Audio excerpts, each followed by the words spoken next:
আসসালামু আলাইকুম ওয়া রাহমাতুল্লাহি ওয়া বারাকাতুহু। আশা করি আল্লাহর দয়ায় তোমরা সকলেই ভালো আছো। আমি স্টাডি সেন্টার থেকে তোমাদের বাপ্পি ভাইয়া। তো তোমাদের যেমন কথা দেওয়া হয়েছিল যে তোমাদের নির্দিষ্ট বইগুলো এবং তোমাদের শ্রেণী শিশু থেকে অষ্টম শ্রেণী পর্যন্ত তোমাদের বিভিন্ন সমস্যার জন্য ভিডিও তৈরি করা হবে। তো সেই কথা অনুযায়ী আজ আমি তোমাদের বাপ্পি ভাইয়া অষ্টম শ্রেণীর প্রথম অধ্যায় ম্যাথ বুক, সেই ম্যাথ বুকের প্রথম অধ্যায়ের প্যাটার্ন নিয়ে আলোচনা করতে এসে পড়লাম। তো এই প্যাটার্নের প্রথম পর্বে আমরা যেসব বিষয় আলোচনা করব, তো দেখো প্যাটার্ন সম্পর্কে আমাদের জানতে হলে যেসব বিষয় আলোচনা করতে হবে তা হচ্ছে, আমরা যদি খেয়াল করি তা হচ্ছে স্বাভাবিক সংখ্যার প্যাটার্ন, ম্যাজিক বর্গের গঠন, সংখ্যা নিয়ে খেলা, জ্যামিতিক প্যাটার্ন। আচ্ছা, এখন এই স্বাভাবিক সংখ্যার প্যাটার্ন আলোচনা করতে হলে যেসব টপিক আমাদের জানতে হবে সেগুলো হচ্ছে মৌলিক সংখ্যা নির্ণয়, সংখ্যা শ্রেণী, নির্দিষ্ট সংখ্যা নির্ণয়, স্বাভাবিক ক্রমিক সংখ্যার যোগফল নির্ণয়, বিজোড় সংখ্যার যোগফল নির্ণয়, সংখ্যাকে দুইটি বর্গের সমষ্টি রূপে প্রকাশ। এরপর ম্যাজিক বর্গের গঠন আলোচনা করব, যার জন্য জানা প্রয়োজন 3 ক্রমের ম্যাজিক বর্গ, 4 ক্রমের ম্যাজিক বর্গ। এরপর পরই আমরা আসতেছি সংখ্যা নিয়ে খেলা, জ্যামিতিক প্যাটার্ন। শেষের দিকে আমরা অনেক মজার সাথে অধ্যায়টা বেসিক বিষয়গুলো আলোচনা করে শেষ করব। তো আমরা আর কথা বাড়িয়ে দেরি করতেছি না, আমরা মূল পয়েন্ট নিয়ে আলোচনা করব। আচ্ছা, তো দেখো এই অধ্যায়টা হচ্ছে আমাদের প্যাটার্ন নিয়ে। প্যাটার্ন, তো এই প্যাটার্নটা যখন আমি বলতেছি তো তখন তোমার মাথায় খেলতেছে যে প্যাটার্নটা কি। হ্যাঁ, দেখো এই প্যাটার্ন কি, এই কথাটা বলার আগে আমি তোমাদেরকে একটু মনে করাই দেওয়ার চেষ্টা করব, যদিও এটা হচ্ছে তোমাদের প্রয়োজন নেই, মানে এখন তোমাদের বইয়ে এটা নেই, তারপরও তোমাদের এটা জেনে রাখা ভালো যে প্যাটার্ন আবিষ্কার করেন কে। প্যাটার্ন আবিষ্কার করেন সুইডিশ গণিতবিদ অধ্যাপক উলগ্রিনেন্ডার। আবার বলতেছি, সুইডিশ গণিতবিদ অধ্যাপক উলগ্রিনেন্ডার। আচ্ছা, এখন এই সম্পর্কে আলোচনা করার পর আমরা প্যাটার্নটা কি একটু ডিটেলসলি আলোচনা করি। আচ্ছা, দেখো প্যাটার্নটা কি, এটা যখন আমরা জানতে চাচ্ছি তখন এটার একটা সংক্ষিপ্ত বা ছোট্ট একটা আমাদের সংজ্ঞা জানতে হবে। প্যাটার্ন বলতে বোঝায় নির্দিষ্ট পন্থায় কোনো কিছু সাজানো, পরিবর্তিত বা বিন্যাস করা। প্যাটার্ন যে কোনো গাণিতিক বিশ্লেষণকে সহজতর করে তোলে। আচ্ছা, এখন সেই কথা অনুযায়ী আমি যদি বলি আমাদের চারপাশে যা কিছু আছে না, প্রায় সব কিছুই প্যাটার্নের অন্তর্ভুক্ত, প্যাটার্ন দিয়ে ভরপুর। এখন এই প্যাটার্নের যদি আমরা কঠিনভাবে নিই তাহলে এটা কঠিন হয়ে যাবে, সহজভাবে নিলে সহজভাবে হয়ে যাবে। তুমি চারিদিকে খেয়াল করো, তোমার চারিদিকে সব কিছুই কিন্তু প্যাটার্নের অন্তর্ভুক্ত। তুমি আমাদের এই সংজ্ঞাটা খেয়াল করলে কিন্তু নিজে নিজে এটা বুঝতে পারবে। দেখো প্যাটার্ন বলতে বোঝাচ্ছে কি নির্দিষ্ট পন্থায় কোনো কিছুকে নির্দিষ্ট একটা পন্থায় নির্দিষ্টভাবে সাজানো এবং পরিবর্তিত বিন্যাস করা।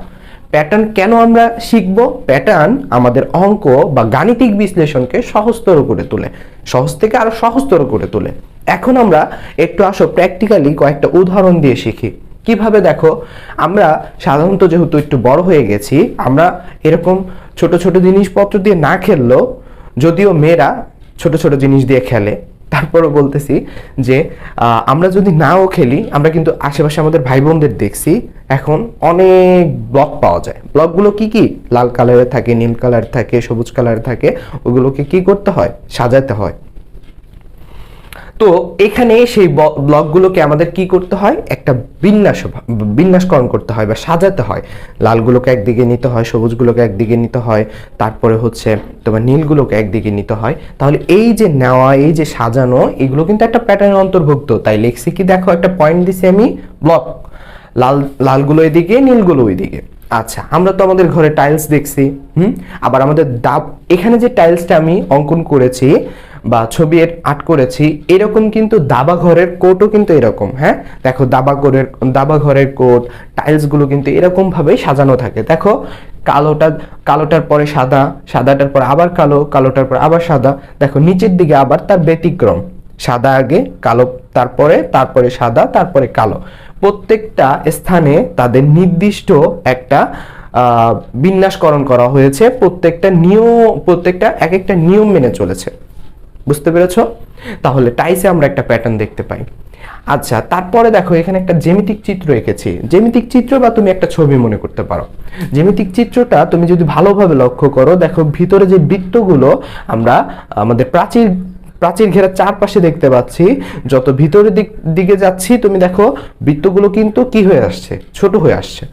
এখন এখান থেকে আমি কি বোঝাতে চাচ্ছি, বৃত্তগুলো দেখো যেভাবে সাজানো আছে, তাদের নির্দিষ্ট স্থানে এক এক রকম ভাবে সাজানো আছে, ছোট থেকে বড়, বড় থেকে ছোট, এরকম ভাবে কি করা হয়েছে, প্যাটার্নটা সাজানো আছে। এই যে চিত্রটা, জ্যামিতিক চিত্রটার ভিতরে যে বৃত্তগুলো তুমি এভাবে দেখতে পাচ্ছ, এটা কিন্তু একটা কিসের অন্তর্ভুক্ত, এটা একটা প্যাটার্নের অন্তর্ভুক্ত, মানে প্যাটার্ন অনুসরণ করে এখানে রয়েছে। আমরা তিনটাই, আমি এর বেশি বলতে চাচ্ছি না, এই তিনটাই তুমি যদি ভালোভাবে লক্ষ্য করো তাহলে তুমি খেয়াল করবে যে আমাদের সংজ্ঞার পরিপূর্ণভাবে মিল রাখে। কিভাবে দেখো, প্রত্যেকটাতেই কি আছে, প্যাটার্ন বলতে বোঝাচ্ছে আমি যেটা বলছিলাম নির্দিষ্ট পন্থায় তিনটা ছবি তুমি খেয়াল করো, নির্দিষ্ট পন্থায় কোনো কিছু সাজানো, এখানে সাজানো হয়েছে, হ্যাঁ সাজানো হয়েছে, তুমি দেখতে পাচ্ছ। তারপর দেখো পরিবর্তিত বা বিন্যাস করা, প্রত্যেকটাই কিন্তু পরিবর্তিত বা বিন্যাস করে সাজানো আছে। হ্যাঁ, তাহলে আমরা বলতেই পারি প্যাটার্ন বলতে বোঝায় নির্দিষ্ট পন্থায় কোনো কিছু সাজানো, পরিবর্তিত বা বিন্যাস করা। তো প্যাটার্ন সম্পর্কে আমরা এতটুক আশা করি সম্পূর্ণ ধারণা পেয়ে গেছি। তাহলে যেমন বলতেছিলাম যে আমাদের এই প্যাটার্ন সম্পর্কে প্যাটার্নের মূল ধারণাটা জানা প্রয়োজন। তো প্যাটার্নের মূল ধারণা আমরা তো জেনে গেছি। এখন এই প্যাটার্ন নিয়ে আলোচনা করার জন্য আমরা যেগুলো বিষয়, মানে প্যাটার্ন সম্পর্কে পুরোপুরি ধারণা পেতে আমরা যেসব নিয়ে আলোচনা করব বলেছিলাম, যে স্বাভাবিক সংখ্যার প্যাটার্ন, আর স্বাভাবিক সংখ্যার প্যাটার্ন জানতে হলে আমাদের মৌলিক সংখ্যা নির্ণয় এগুলো জানতে হবে। সেই ধারাবাহিকতায় আবার এই পাশে আমরা দেখো তাদের নির্দিষ্ট যেই জিনিসগুলো আমাদের জানতে হবে সেগুলো নিয়ে আলোচনা করার জন্য আমরা এদের বিবরণগুলো এখানে লিখেছি।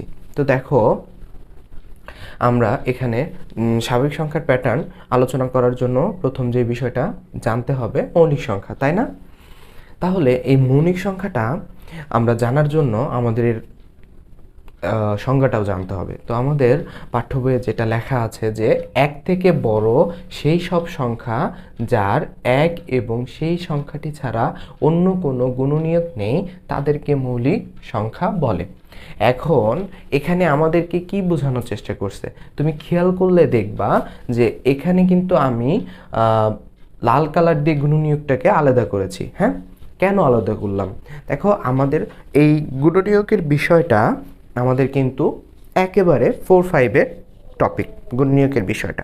তো এখানে আমরা গুণনীয়কটা কেন লাল কালার দিয়ে আইডেন্টিফাই করলাম, গুণনীয়কটা আমরা এখনও অনেকজন পারি না, ভাইয়াও পারতাম না, ঠিক আছে, এতে না পারার কোনো সমস্যা নেই, আমরা আবার জানবো।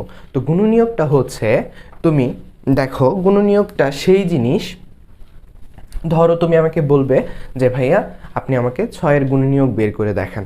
তো আসো আমরা যদি 6-এর গুণনীয়ক করি, আসল কথা হচ্ছে কি, 6-এর গুণনীয়ক হচ্ছে 6-এর গুণনীয়ক বা গুণনীয়কটা কি এটা জানতে হলে আমি যদি এভাবে বলি, দেখো যে যার গুণনীয়ক আমি বের করব তাকে যে যে সংখ্যা দ্বারা ভাগ যাচ্ছে ওইগুলো হচ্ছে তার গুণনীয়ক। দেখো আমি যদি 6-এর গুণনীয়কটা বের করতে চাই, দেখো 6-এর গুণনীয়কটা যদি আমি বের করি তাহলে তুমি কত দ্বারা ভাগ করবা, প্রথমেই 1 দ্বারা, তাই না? দেখো 1 দ্বারা যদি আমি ভাগ করি 6-1-কে 6, দেখো এখানে কিন্তু আমার নিঃশেষী বিভাজ্য হচ্ছে, কি আসতেছে, 0, ভাগশেষটা আসতেছে কি 0, কারণ বিয়োগফল কিছুই থাকে না। এর পরে যদি তুমি 2 দ্বারা করে দেখো 6, সরি ভুল হয়েছে আমার, এখানে দেখো 3 দুগুণে কত হয় 6, তাই না? 3 দুগুণে 6, এখানেও কি বিয়োগফলটা তোমার কিছু থাকতেছে অবশিষ্ট, 0 থাকতেছে অবশিষ্ট, তাহলে নিঃশেষী বিভাজ্য হলো। 3 দ্বারা চেষ্টা করো, যেহেতু 3 দুগুণে 6 এভাবে গেছে তাহলে কিন্তু এখানেও এরকম ভাবে যাবে, 3 দুগুণে কত হয় 6, তাহলে এখানেও আমার কি আসতেছে ভাগশেষ 0, নিঃশেষী বিভাজ্য হচ্ছে।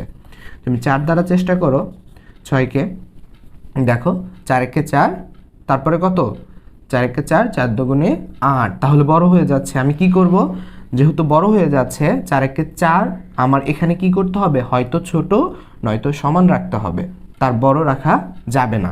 তাহলে আমি যদি সেই ধারাবাহিকতা এখানে নামতা পড়ি, 4 একে 4ই দিতে হয়, তাহলে 4 দিলাম, অবশিষ্ট থাকতেছে কি 0। এখন দেখো আমি কিন্তু তোমাকে এতটুকু কথা বলতে পারি, আমি যেভাবে এখন বোঝাচ্ছি এটা কিন্তু একেবারে তোমাকে ছোটদের মতো বোঝাচ্ছি, বুঝতে পারছো? এখানে কিন্তু তোমাকে কোনো এরকম না যে তোমাকে একেবারে আপার লেভেলের বোঝানো হচ্ছে, ছোট থেকে বোঝাচ্ছে যেন তুমি এটার একবার ছোট্ট বেসিকটাই তুমি বুঝতে পারো। তাহলে 4 দ্বারা নিলাম, এবার আসো 5 দ্বারা করি। 5 দিয়ে নিলেও সেম একই বিষয়, 5 একে 5ই নিতে হবে, কারণ বড় হয়ে যায়, 5 দুগুণে 10। এখানেও কিন্তু এখানে কিন্তু আমার ভুল হয়েছে, বিয়োগফলটা কত আসে তোমরা তো বললা না। দেখো বিয়োগফলটা কত আসতেছে, 4 থেকে 6 বিয়োগ করলে 2 থাকতেছে, তাই না? মানে এখানে বিয়োগফলটা বা ভাগশেষটা আসতেছে কত, 2। তাহলে এটা কিন্তু নিঃশেষে বিভাজ্য হলো না। তারপরে দেখো এখানে যদি আমি একটা জিনিস খেয়াল করি, 5 একে 5 নিতে হচ্ছে, বিয়োগফল কত আসতেছে, 1। আচ্ছা, তাহলে এখানেও কিন্তু নিঃশেষে বিভাজ্য হলো না। তাহলে খেয়াল করো, এবার যদি আমি 6কে 6 দ্বারাই তার নিজের সংখ্যা দ্বারাই কি করি, ভাগ করি, তাহলে দেখো 6 একে 6, তাহলে এখানে কিন্তু নিঃশেষে বিভাজ্য হচ্ছে। দেখো তাহলে এখানে আমি যে তোমাকে একটু আগে বললাম, যেই সংখ্যাগুলো যার গুণনীয়ক বের করব, তাকে যে সংখ্যা দ্বারা নিঃশেষে বিভাজ্য যায়, সেই সংখ্যাগুলোই হচ্ছে তার গুণনীয়ক। তাহলে এখানে গেল কত, 6কে মানে নিঃশেষে বিভাজ্য গেল কত কত দিয়ে, দেখো 1 দ্বারা গিয়েছে, 2 দ্বারা গিয়েছে, 3 দ্বারা গিয়েছে, 6 দ্বারা গিয়েছে। আর কি কোনো সংখ্যা দ্বারা গিয়েছে খেয়াল করো তো তুমি, না যায়নি। তাহলে আমরা কি বলতে পারি না, 6 এর গুণনীয়ক হচ্ছে 1, 2, 3 এবং 6। তাহলে 1 এবং 6 ছাড়াও এর অন্য গুণনীয়ক আছে। আচ্ছা, তাহলে এবার আমি এখানে 6 এর গুণনীয়কগুলো বুঝতে পারলাম। এবার যদি আমি 6 না, তোমাকে যদি আমি 7 দেই, 8 দেই, 9 দেই, 10 দেই, যে কোনো কিছুর গুণনীয়ক বের করতে দেই, তুমি কিন্তু পেরে যাবে। তাহলে আমরা গুণনীয়কটা বিষয় বুঝলাম। আচ্ছা, গুণনীয়ক আলোচনা করতে গেলে গণিতক আলোচনা করতেই হয়। আচ্ছা, তাহলে দেখো এখন যেহেতু গুণনীয়ক আলোচনা করে ফেলছি, এখানে আমরা ছোট্ট একটা জিনিস, যেহেতু মৌলিক বিষয় নিয়ে আলোচনা করতেছি, এটার ভিতরেই মৌলিক বিষয়টা আছে, তাহলে এখান থেকে আমরা এই লাইন থেকে না সরে আগে মৌলিক গুণনীয়কটাও জেনে ফেলি। দেখো মৌলিক গুণনীয়কগুলো আবার কোনগুলো, দেখো এখানে মৌলিক সংখ্যা আমরা জানতে গিয়েছিলাম, মৌলিক গুণনীয়কটা এখান থেকে শিখে ফেলি। এই যে তুমি দেখতেছো যে 6 এর গুণনীয়ক 1 এবং তার সংখ্যা ছাড়াও, মানে 1 এবং ওই সংখ্যাটি ছাড়াও কি তার অন্য গুণনীয়কগুলো আছে। যদি এমন হয় কোনো কিছুর গুণনীয়ক বের করতে, কোনো সংখ্যার গুণনীয়ক বের করতে গিয়ে দেখা যাচ্ছে যে 1 এবং ওই সংখ্যাটি ছাড়া তার অন্য গুণনীয়ক থাকে না। সাপোজ যদি আমি একটা উদাহরণ দেই তোমাকে, তুমি খেয়াল করবে, তোমাকে যদি আমি একটা উদাহরণ দিচ্ছি, ধরো 5-এর গুণনীয়ক তুমি বের করতে পারো। হ্যাঁ, 5-এর গুণনীয়ক দেখো, তুমি আমাকে বললে হয়তো 5-এর ভাইয়ের গুণনীয়কটা বের করে দেখান তো। তাহলে 5-এর গুণনীয়ক যদি তুমি এভাবে বের করো, 5 একে কত হয়, 5। তাহলে এখানে কি কিছু থাকতেছে, এখানে কিন্তু কিছু থাকতেছে, নিঃশেষে বিভাজ্য হচ্ছে।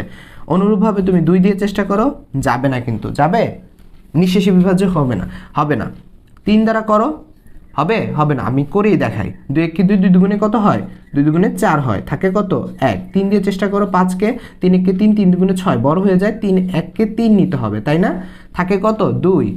তাহলে এখানে নিঃশেষে বিভাজ্য হলো না, এখানে নিঃশেষে বিভাজ্য হলো না। এবার যদি আমরা 4 দ্বারা চেষ্টা করি, 3 দ্বারা গিয়েছে, এবার 4 দ্বারা চেষ্টা করি, 4 একে 4, 4 দুগুণে 8 হয়ে যায়, তাহলে আমরা 4 একে 4 নিতে হবে, অবশিষ্ট থাকে কত, 1। নিঃশেষে বিভাজ্য হলো না কিন্তু 5 দ্বারা, মানে তার নিজের সংখ্যা দ্বারা কি করলাম, তাকে ভাগ করলাম, 5 1কে 5। এবার কিন্তু নিঃশেষে বিভাজ্য হয়েছে, তাই না? আচ্ছা, তাহলে এবার তুমি একটু ভালোভাবে লক্ষ্য করো, এখানে এই 5কে নিঃশেষে বিভাজ্য গেল কোন কোন সংখ্যা দিয়ে, 1 দ্বারা গিয়েছে এবং কত, 5 দ্বারা গিয়েছে। আমরা কি বলতেই পারি না তাহলে যে নিঃশেষে বিভাজ্য গিয়েছে যেহেতু, তাহলে আমরা যেহেতু বলে ফেলেছিলাম যে যার গুণনীয়ক বের করব সেই সংখ্যা, যার গুণনীয়ক বের করব ওই সংখ্যাটাকে যে সংখ্যা দ্বারা ভাগ যাচ্ছে সেগুলো হচ্ছে তার কি গুণনীয়ক। আর মৌলিক গুণনীয়ক তাহলে এখানে আমাকে এখানে আমার গেল কি কি দ্বারা ভাগ গেল, দেখো তো 5-এর গুণনীয়ক আমার বের হলো কি কি, 1 শুধু 5। তাহলে 1 এবং ওই সংখ্যাটার দ্বারাই কিন্তু কি ভাগ গিয়েছে, তাছাড়া তার অন্য কোনো গুণনীয়ক নেই। তাহলে সেই সংখ্যাগুলো 1 এবং যে সংখ্যাগুলো 1 ও ওই সংখ্যাটি ছাড়া তার অন্য কোনো গুণনীয়ক নেই, তাদেরকে কিন্তু মৌলিক কি বলে, মৌলিক সংখ্যা বলে। কি মৌলিক সংখ্যা বলে। আচ্ছা, এখন যেহেতু আমরা এই বিষয়ে জেনে ফেললাম, এবার তাহলে আমরা একটু মিলকরণ করি, কার সাথে, সংখ্যার সাথে মিলকরণ করি। দেখো আমাদের বইয়ে, পাঠ্য বইয়ে কীরকম দেওয়া আছে, 1 থেকে বড় সেই সব সংখ্যা, মাঝখানে একটা কথা বাদ গিয়েছে, গুণিতক। হ্যাঁ, বুঝাবো গুণিতকটা আগে, এটা একটু খেয়াল করি। 1 থেকে বড় সেই সব সংখ্যা যার 1 এবং সেই সংখ্যাটি ছাড়া অন্য কোনো গুণনীয়ক নেই, তাদেরকে মৌলিক সংখ্যা বলে। ওকে, তাহলে আমরা বুঝতেই পারলাম যেই সংখ্যাগুলো 1 এবং ওই সংখ্যাটি ছাড়া অন্য কোনো গুণনীয়ক নেই, তাদেরকে কি বলতেছি, মৌলিক সংখ্যা বলে। এইটা সহজ, এই সংখ্যাটাও সহজ। আমি যদি আরেকটু সহজ করার জন্য একটু আরেকটা সংখ্যা করি, ছোটোবেলায় যে সংখ্যাটা আমরা পড়ছি, এটা যদি একটু খেয়াল করি, যে সকল সংখ্যা 1 ও ওই সংখ্যাটি ছাড়া অন্য কোনো গুণনীয়ক নেই, তাদেরকে মৌলিক সংখ্যা বলে। হ্যাঁ, তুমি এটা মনে রাখতে না পারলেও এইটাও, দুইটাই সহজ। খেয়াল করলে দেখবে এটাও সহজ, এটাও সহজ। কিন্তু তুমি যদি যেটা তোমার জন্য সুবিধা হয়, যেভাবে তুমি পড়তে ভালোবাসো, সেভাবেই তুমি নিতে পারো। তাহলে এখানে আমরা দেখো মৌলিক সংখ্যা কি, এই বিষয়টা আমরা ভালোভাবে জেনে গিয়েছি। ওকে, এখন আমরা এটার পরের যে বিষয়টা সেটা নিয়ে আলোচনা করব। তাহলে আলোচনা করতে চাচ্ছিলাম এখন মৌলিক সংখ্যা নির্ণয়। এরকমই তো ছিল, তাই না? মৌলিক সংখ্যা নির্ণয় জানবো, তারপর মৌলিক সংখ্যা জানবো, তারপর মৌলিক সংখ্যা নির্ণয় জানবো। তাহলে দেখো এর আগে আমরা কি জানলাম, মৌলিক সংখ্যাটা কি সেটা জানলাম। আমাদের কিন্তু একটা বাকি জিনিস ছিল, হ্যাঁ, কোনো কিছু বাকি রাখা যাবে না। এর আগে কিন্তু আমি বলে ফেলেছিলাম যে গুণিতকও শিখাই দেবো। হ্যাঁ, এটা এখানে শিখাবো। আগে আমরা মৌলিক সংখ্যা নির্ণয়, এই বিষয়টা একটু ক্লিয়ার হই। আচ্ছা, তার আগে বলে নেওয়া ভালো, মৌলিক সংখ্যা তোমাদেরকে আমি যেভাবে বলেছি যে মৌলিক সংখ্যা কি, মৌলিক সংখ্যাটা কিভাবে এটা তুমি বুঝবে, তোমাকে যেভাবে আমি বুঝালাম, এই বিষয়টা তোমাকে আরও ক্লিয়ার করবে কোথায় জানো, এই যে মৌলিক সংখ্যা নির্ণয় ক্লিয়ার করবে। আচ্ছা, মৌলিক সংখ্যা নির্ণয় করার জন্য তোমাদেরকে একটা নতুন পদ্ধতি শেখানো হবে আজ। এখন সেই পদ্ধতিটা আমি যদি একটু বলি, সেটাকে বলা হয় হচ্ছে ইরাটোস্থিনিস ছাঁকুনির সাহায্যে মৌলিক সংখ্যা নির্ণয়। হ্যাঁ, আচ্ছা, যদিও কথাটা তোমাদের সাথে অপরিচিত, বাট আমি যদি পরিচিত করিয়ে দেই তোমাদের, এই মৌলিক সংখ্যা নির্ণয় এটা একটা ছাঁকুনির মাধ্যমে সহজভাবে নির্ণয় করেছে, মানে সহজভাবে যেন তোমরা নির্ণয় করতে পারো, এর জন্য কিন্তু এই ছাঁকুনি পদ্ধতিটা তৈরি করে ইরাটোস্থিনিস। এটা কথাটা কঠিন হলেও যে তোমাদের এই কি বলে ছাঁকুনি পদ্ধতিটা তৈরি করে দিলেন, তার নাম হচ্ছে ইরাটোস্থিনিস। দেখো ইরাটোস্থিনিস কথাটা যদি আমি আরেকটু পরিষ্কার করি, ইরাটোস্থিনিস ইনি কি করলেন, তোমার একটা ছাঁকুনি, আমরা সাধারণত যেই কি বলে গুঁড়ো, তারপরে চালের গুঁড়ো, এগুলো যে ছাঁকিয়ে থাকি, যে এরকম ছাঁকানোর পরে লাস্টে অবশিষ্ট বড় বড় দানাগুলো যে উপরে থাকে, যেরকম অবশিষ্ট থাকে সব গুঁড়োগুলো নিচে, যেই সবগুলো কি বলে মিহি গুঁড়োগুলো নিচে পড়ে যায়, উপরে বড় বড় দানা থাকে যেরকম, ঠিক তেমনই এখানে ইরাটোস্থিনিস সকল স্বাভাবিক সংখ্যা থেকে মৌলিক সংখ্যাগুলো এরকম ছাঁকিয়ে কি করে নিয়েছে, বের করে ফেলেছে, একটা পদ্ধতি শিখিয়ে দিয়েছে। আচ্ছা, এখন কথা না বাড়িয়ে আমরা এখানের বিবরণগুলো একটু পড়ে দেখি। ইরাটোস্থিনিস ছাঁকুনির সাহায্যে সহজেই মৌলিক সংখ্যা নির্ণয় করা যায়। বুঝতে পেরেছো? আর এখানে বলে রাখা ভালো, তোমাদের যে অবজেক্টিভ আসে, এমসিকিউ আসে, এখানে কিন্তু তোমাদের খুব গুরুত্বপূর্ণ একটা প্রশ্ন হচ্ছে ইরাটোস্থিনিস নিয়ে যেসব প্রশ্নগুলো এসে থাকে। তোমাকে জিজ্ঞাসা করতে পারে যে মৌলিক সংখ্যা নির্ণয়ের জন্য সহজ পদ্ধতি কি, তুমি কি বলবে, ইরাটোস্থিনিস। তারপরে তোমাকে এরকম প্রশ্ন করতে পারে যে মৌলিক সংখ্যা নির্ণয়ের নিচে কোনটি মৌলিক সংখ্যা নির্ণয়ের সহজ পদ্ধতিতে ছাঁকুনি, এরকম প্রশ্ন আসতে পারে। দেখা যাবে ইরাটোস্থিনিস দেওয়া থাকবে, তারপরে দিতে পারে আরও 3টা বিভিন্ন ধরনের নাম দিতে পারে। তো সেখানে তোমাকে বাছাই করতে হবে ইরাটোস্থিনিস। ইরাটোস্থিনিস এমসিকিউর জন্য একটা খুব গুরুত্বপূর্ণ প্রশ্ন। ওকে, তারপরে আমি যদি বিবরণগুলো পড়ি, দেখো বলা হয়েছে 1 থেকে 100 পর্যন্ত স্বাভাবিক সংখ্যাগুলো একটি চার্টে লিখি। তুমি তোমার পাঠ্য বইটা যদি কাছে থাকে তুমি দেখে নিতে পারো যে তোমার পাঠ্য বইতে এরকম একটি চার্ট তৈরি করা হয়েছে, 1 থেকে স্বাভাবিক সংখ্যা 100 পর্যন্ত একটা চার্টে লেখা হয়েছে। দেখো এখানে 1 থেকে 100 পর্যন্ত স্বাভাবিক সংখ্যাগুলো একটি চার্টে লিখি। এবার সবচেয়ে ছোট মৌলিক সংখ্যা 2 চিহ্নিত করি। ওকে, আচ্ছা দেখো এখানে আমরা কি বলে আমাদের চার্ট 1 থেকে 100 পর্যন্ত যদি আমরা খেয়াল করি তাহলে আমরা এখানে 2 কিন্তু সবচেয়ে থেকে 1 কিন্তু মৌলিক সংখ্যা নয়, এটা তোমরা জানো। আচ্ছা 2ও মৌলিক সংখ্যা, 2 মৌলিক সংখ্যা। এখানে একটা বলার বিষয় আছে, আমাদের যতগুলো স্বাভাবিক সংখ্যা আছে তার মধ্যে জোড় মৌলিক সংখ্যা হচ্ছে শুধু 2। জোড় মৌলিক সংখ্যা হচ্ছে কত? 2। এই 2 কি করতেছে? এই 2 মৌলিক সংখ্যাটা, জোড় মৌলিক সংখ্যাটা এখানে কি করতেছে দেখো। এবার সবচেয়ে ছোট মৌলিক সংখ্যা 2 চিহ্নিত করি। আমাদের কিন্তু জেনে রাখা, আমি আবার বলতেছি যে 2কে চিহ্নিত করবার 2টা কি সকল স্বাভাবিক সংখ্যার মধ্যে জোড় মৌলিক সংখ্যা। ওকে, এটা মনে রাখতে হবে, এটাও কিন্তু অবজেক্টিভ বা এমসিকিউ আসতে পারে। তাহলে 2 চিহ্নিত করি এবং এর গুণিতকগুলো কেটে নেই। দেখো বলেছিলাম বাকি রাখা যাবে না, গুণিতক এসে পড়েছে, এখন গুণিতক আমরা জানবো, গুলো কেটে নেই। ওকে, এরপর ক্রমান্বয়ে 3, 5 এবং 7 ইত্যাদি মৌলিক সংখ্যার গুণিতকগুলো কেটে নেই। এখন তালিকায় যে সংখ্যাগুলো টিকে রইল সেগুলো মৌলিক সংখ্যা। আচ্ছা এর ফাঁকে আমি তাহলে গুণিতকটাকে ক্লিয়ার করি, গুণিতক না জানলে তুমি জানবে না অন্য কিছু। দেখো গুণিতক কি? গুণিতক হচ্ছে কোনো একটা সংখ্যা ওইরকমভাবেই গুণনীয়ক যেভাবে বুঝিয়েছিলাম এভাবেই আমি গুণিতক শিখাবো। তুমি ধরো আমাকে বললে যে ভাই আমাকে 6-এর গুণিতক বোঝান, তাহলে আমি যদি 6-এর গুণিতক তোমাকে বোঝাই, তুমি 6-এর নামতা তো জানো, হ্যাঁ সহজ পদ্ধতি তোমাকে শেখাচ্ছি। তুমি 6-এর নামতা জানো না? লেখো তো 6-এর নামতা। ওকে, আমি ধরো এখানে এই কয়টা লিখলাম। তো তাহলে তুমি যে 6-এর নামতা জানো 1, 2, 3, 4, 5। দেখো 6-এর নামতা কি বলো তো দেখি? 6 কে 6, 6 দুগুণে 12, 3 6 18, 4 6 কত হয়? 24, তাই না? নাকি আমি ভুল লিখছি? ভুল লিখলে বইলো কিন্তু। 5 6 30।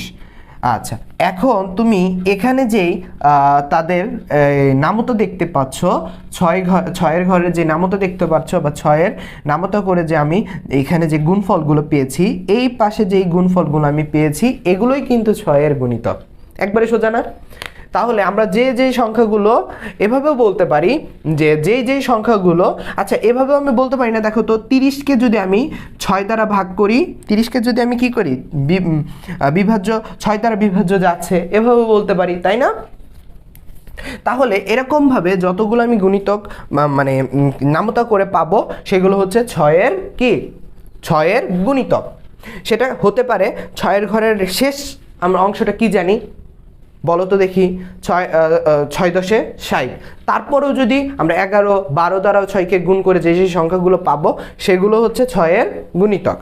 ঠিক তেমন যেহেতু গুণিতক জেনে ফেলছি, তাহলে এবার আসো, এখানে তারা বলেছিল যে এবার ছোট্ট মৌলিক সংখ্যাটা চিহ্নিত করি। 2 চিহ্নিত করেছিলাম, এখান থেকে আমি কি করলাম? 2টা চিহ্নিত করলাম। এই আমি তোমাদের যদি একটু দেখাই, 2কে কি করলাম? আমি চিহ্নিত করলাম। এখন এই 2কে চিহ্নিত করার পরে আমাকে বলেছে তার গুণিতকগুলো কেটে ফেলতে। আচ্ছা আমরা তো গুণিতক 10-এর পর্যন্ত জানি, তাই না? 2 1 2 2 গুণে 4, এরকম ভাবে 10 পর্যন্ত জানি। কত? 10 দুগুণে 20। তো এরকম ভাবে এই যে এখানে আমি আগে থেকে করে ফেলছি, তো তুমিও পারবে তাই আমি আগে থেকে করে ফেলছি। 2 দুগুণে 4, 3 দুগুণে 6, 4 দুগুণে 8, 5 দুগুণে 10, এভাবে কিন্তু যেগুলো গুণিতক সেগুলো কাটছি। এখন কথা হচ্ছে দেখো 10 ছাড়াও 10 দুগুণে 20 এর পরেও আমি অনেক সংখ্যা কেটেছি। কেন কাটলাম? এখানে কিন্তু বলা হয়েছিল তোমাকে যে যেগুলো সংখ্যা বিভাজ্য মানে 6 দ্বারা কি যাবে ভাগ যাবে মানে 6 দ্বারা বিভাজ্য হবে দেখো সেই সব আর আমরা এটা যেহেতু জানি 2 একটা জোড় সংখ্যা আর যেই সংখ্যাগুলো জোড় 2 ছাড়াও যে সংখ্যাগুলো জোড় সেগুলোকে জোড় সংখ্যা দ্বারাই কিন্তু জোড় সংখ্যাকে ভাগ যাচ্ছে তাহলে ঠিক তেমনই ভাবে যে সকল সংখ্যাগুলো জোড় সেগুলোকে আমি কিন্তু কেটে ফেলেছি কারণ ওইগুলোই 6 এর গুণিতক এটা তুমি বুঝো ঠিক তেমনই ভাবে 3 দ্বারাও সেম সেই রকম ভাবে আমি কি করলাম তার গুণিতক অনুযায়ী আমি কেটে ফেললাম 5 এর সময়ও আমি সেরকম ভাবে কাটলাম 7 এর সময় আমি সেভাবে কাটলাম যেভাবে পাঠ্য বইয়ে আমাকে বুঝিয়েছে আমি সেভাবেই কি করলাম সেই অংশগুলো সেই সংখ্যাগুলো আমি কেটে ফেললাম তাহলে দেখো আমি এখানে কিন্তু 100 পর্যন্ত করি নাই 50 পর্যন্ত করেছি তুমি তার পরের 50 ঘর পর্যন্ত এরকম নিজে নিজে প্র্যাকটিস করবে ওকে দেখো তাহলে এইখানে আমার অবশিষ্ট থাকলো কি 3 থাকে 5 থাকে মৌলিক সংখ্যা তাহলে এখন যদি আমি কেটে ফেলি এই যে এখানে যেভাবে বলে দিয়েছে যে কেটে নেই এরপর ক্রমান্বয়ে 3 এবং 5 এরও এরকম ভাবে মৌলিক সংখ্যাগুলো মৌলিক সংখ্যার গুণিতকগুলো কেটে নেই ঠিক আছে মৌলিক সংখ্যার গুণিতকগুলো কেটে নেই ঠিক আছে 3 এবং 5 7 তো মৌলিক এই সংখ্যাগুলোর গুণিতকগুলো কেটে নেই কেটে ফেললে দেখো যে সংখ্যাগুলো থাকতেছে যে সংখ্যাগুলো যেমন এখানে থাকতেছে কত 3 থাকতেছে 5 থাকতেছে 7 থাকতেছে 17 থাকতেছে 19 থাকতেছে 29 থাকতেছে আবার এদিকে যদি দেখি 23 13 11 31 হ্যাঁ তারপরে হচ্ছে কত 37 47 মানে 50 ঘরের পর্যন্ত এতগুলো সংখ্যা থাকতেছে অনুরূপভাবে এরকমভাবে তুমি যদি করতে থাকো 100 পর্যন্ত যে সংখ্যাগুলো তোমার অবশিষ্ট থাকবে তাহলে ওইগুলোই হচ্ছে তোমার কি সংখ্যা মৌলিক সংখ্যা তুমি একটু খেয়াল করো দেখো এখানে কিন্তু একটা আসলে কিন্তু একটা ছাঁকুনি হয়েছে দেখো এভাবে ছাকতে নিচে যেগুলো পড়ে গেল উপরে যেগুলো অবশিষ্ট থাকলো ওইগুলো কি মৌলিক সংখ্যা এর জন্যই ইরাটোস্থিনিস আঙ্কেল আমাদের এই সহজ পদ্ধতিটা শিখাই দিছে ঠিক আছে না ইরাটোস্থিনিস আঙ্কেলকে আমরা একটা ধন্যবাদ জানাই যে আমাদেরকে এত সহজ একটা পদ্ধতি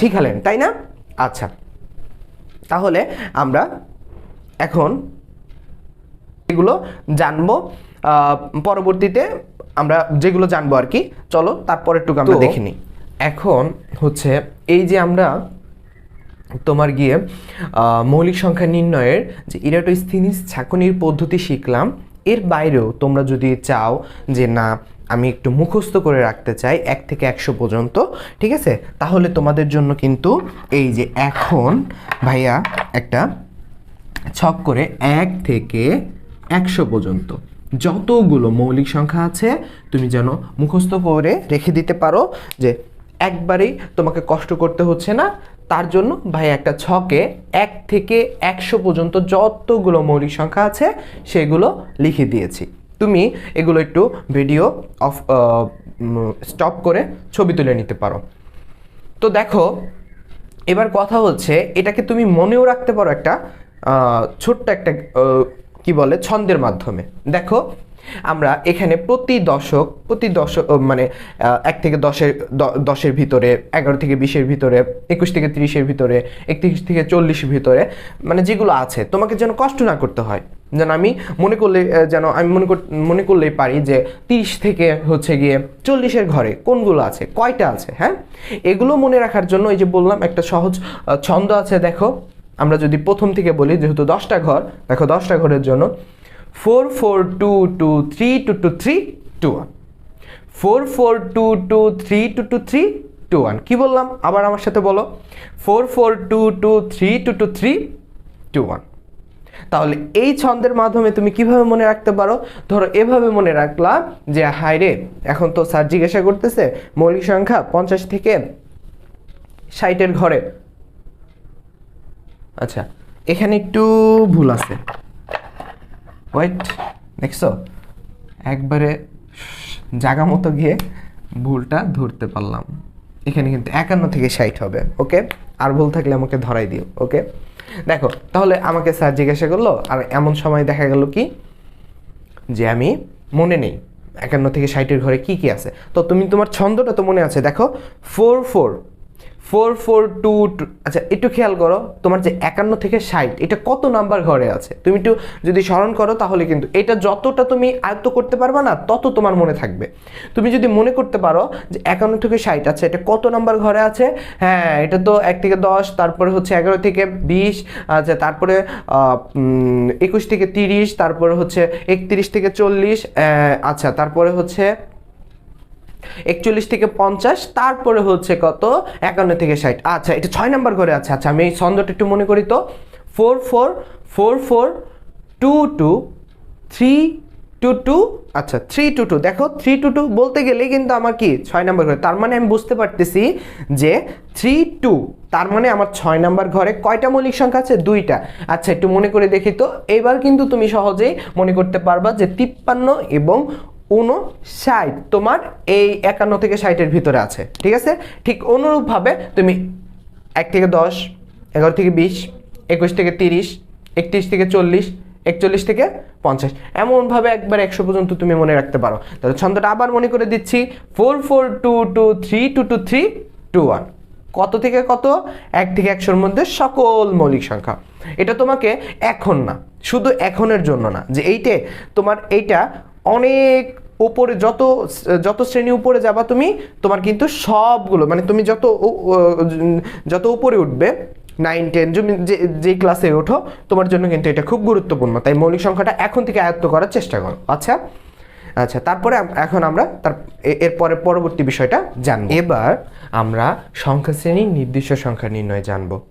আমরা এই যে টপিকগুলো জানতেছি, এগুলো কোন আলোচনার প্রেক্ষাপটে আমরা জানতেছি, আমরা স্বাভাবিক সংখ্যার প্যাটার্ন প্রেক্ষাপটে জানছি।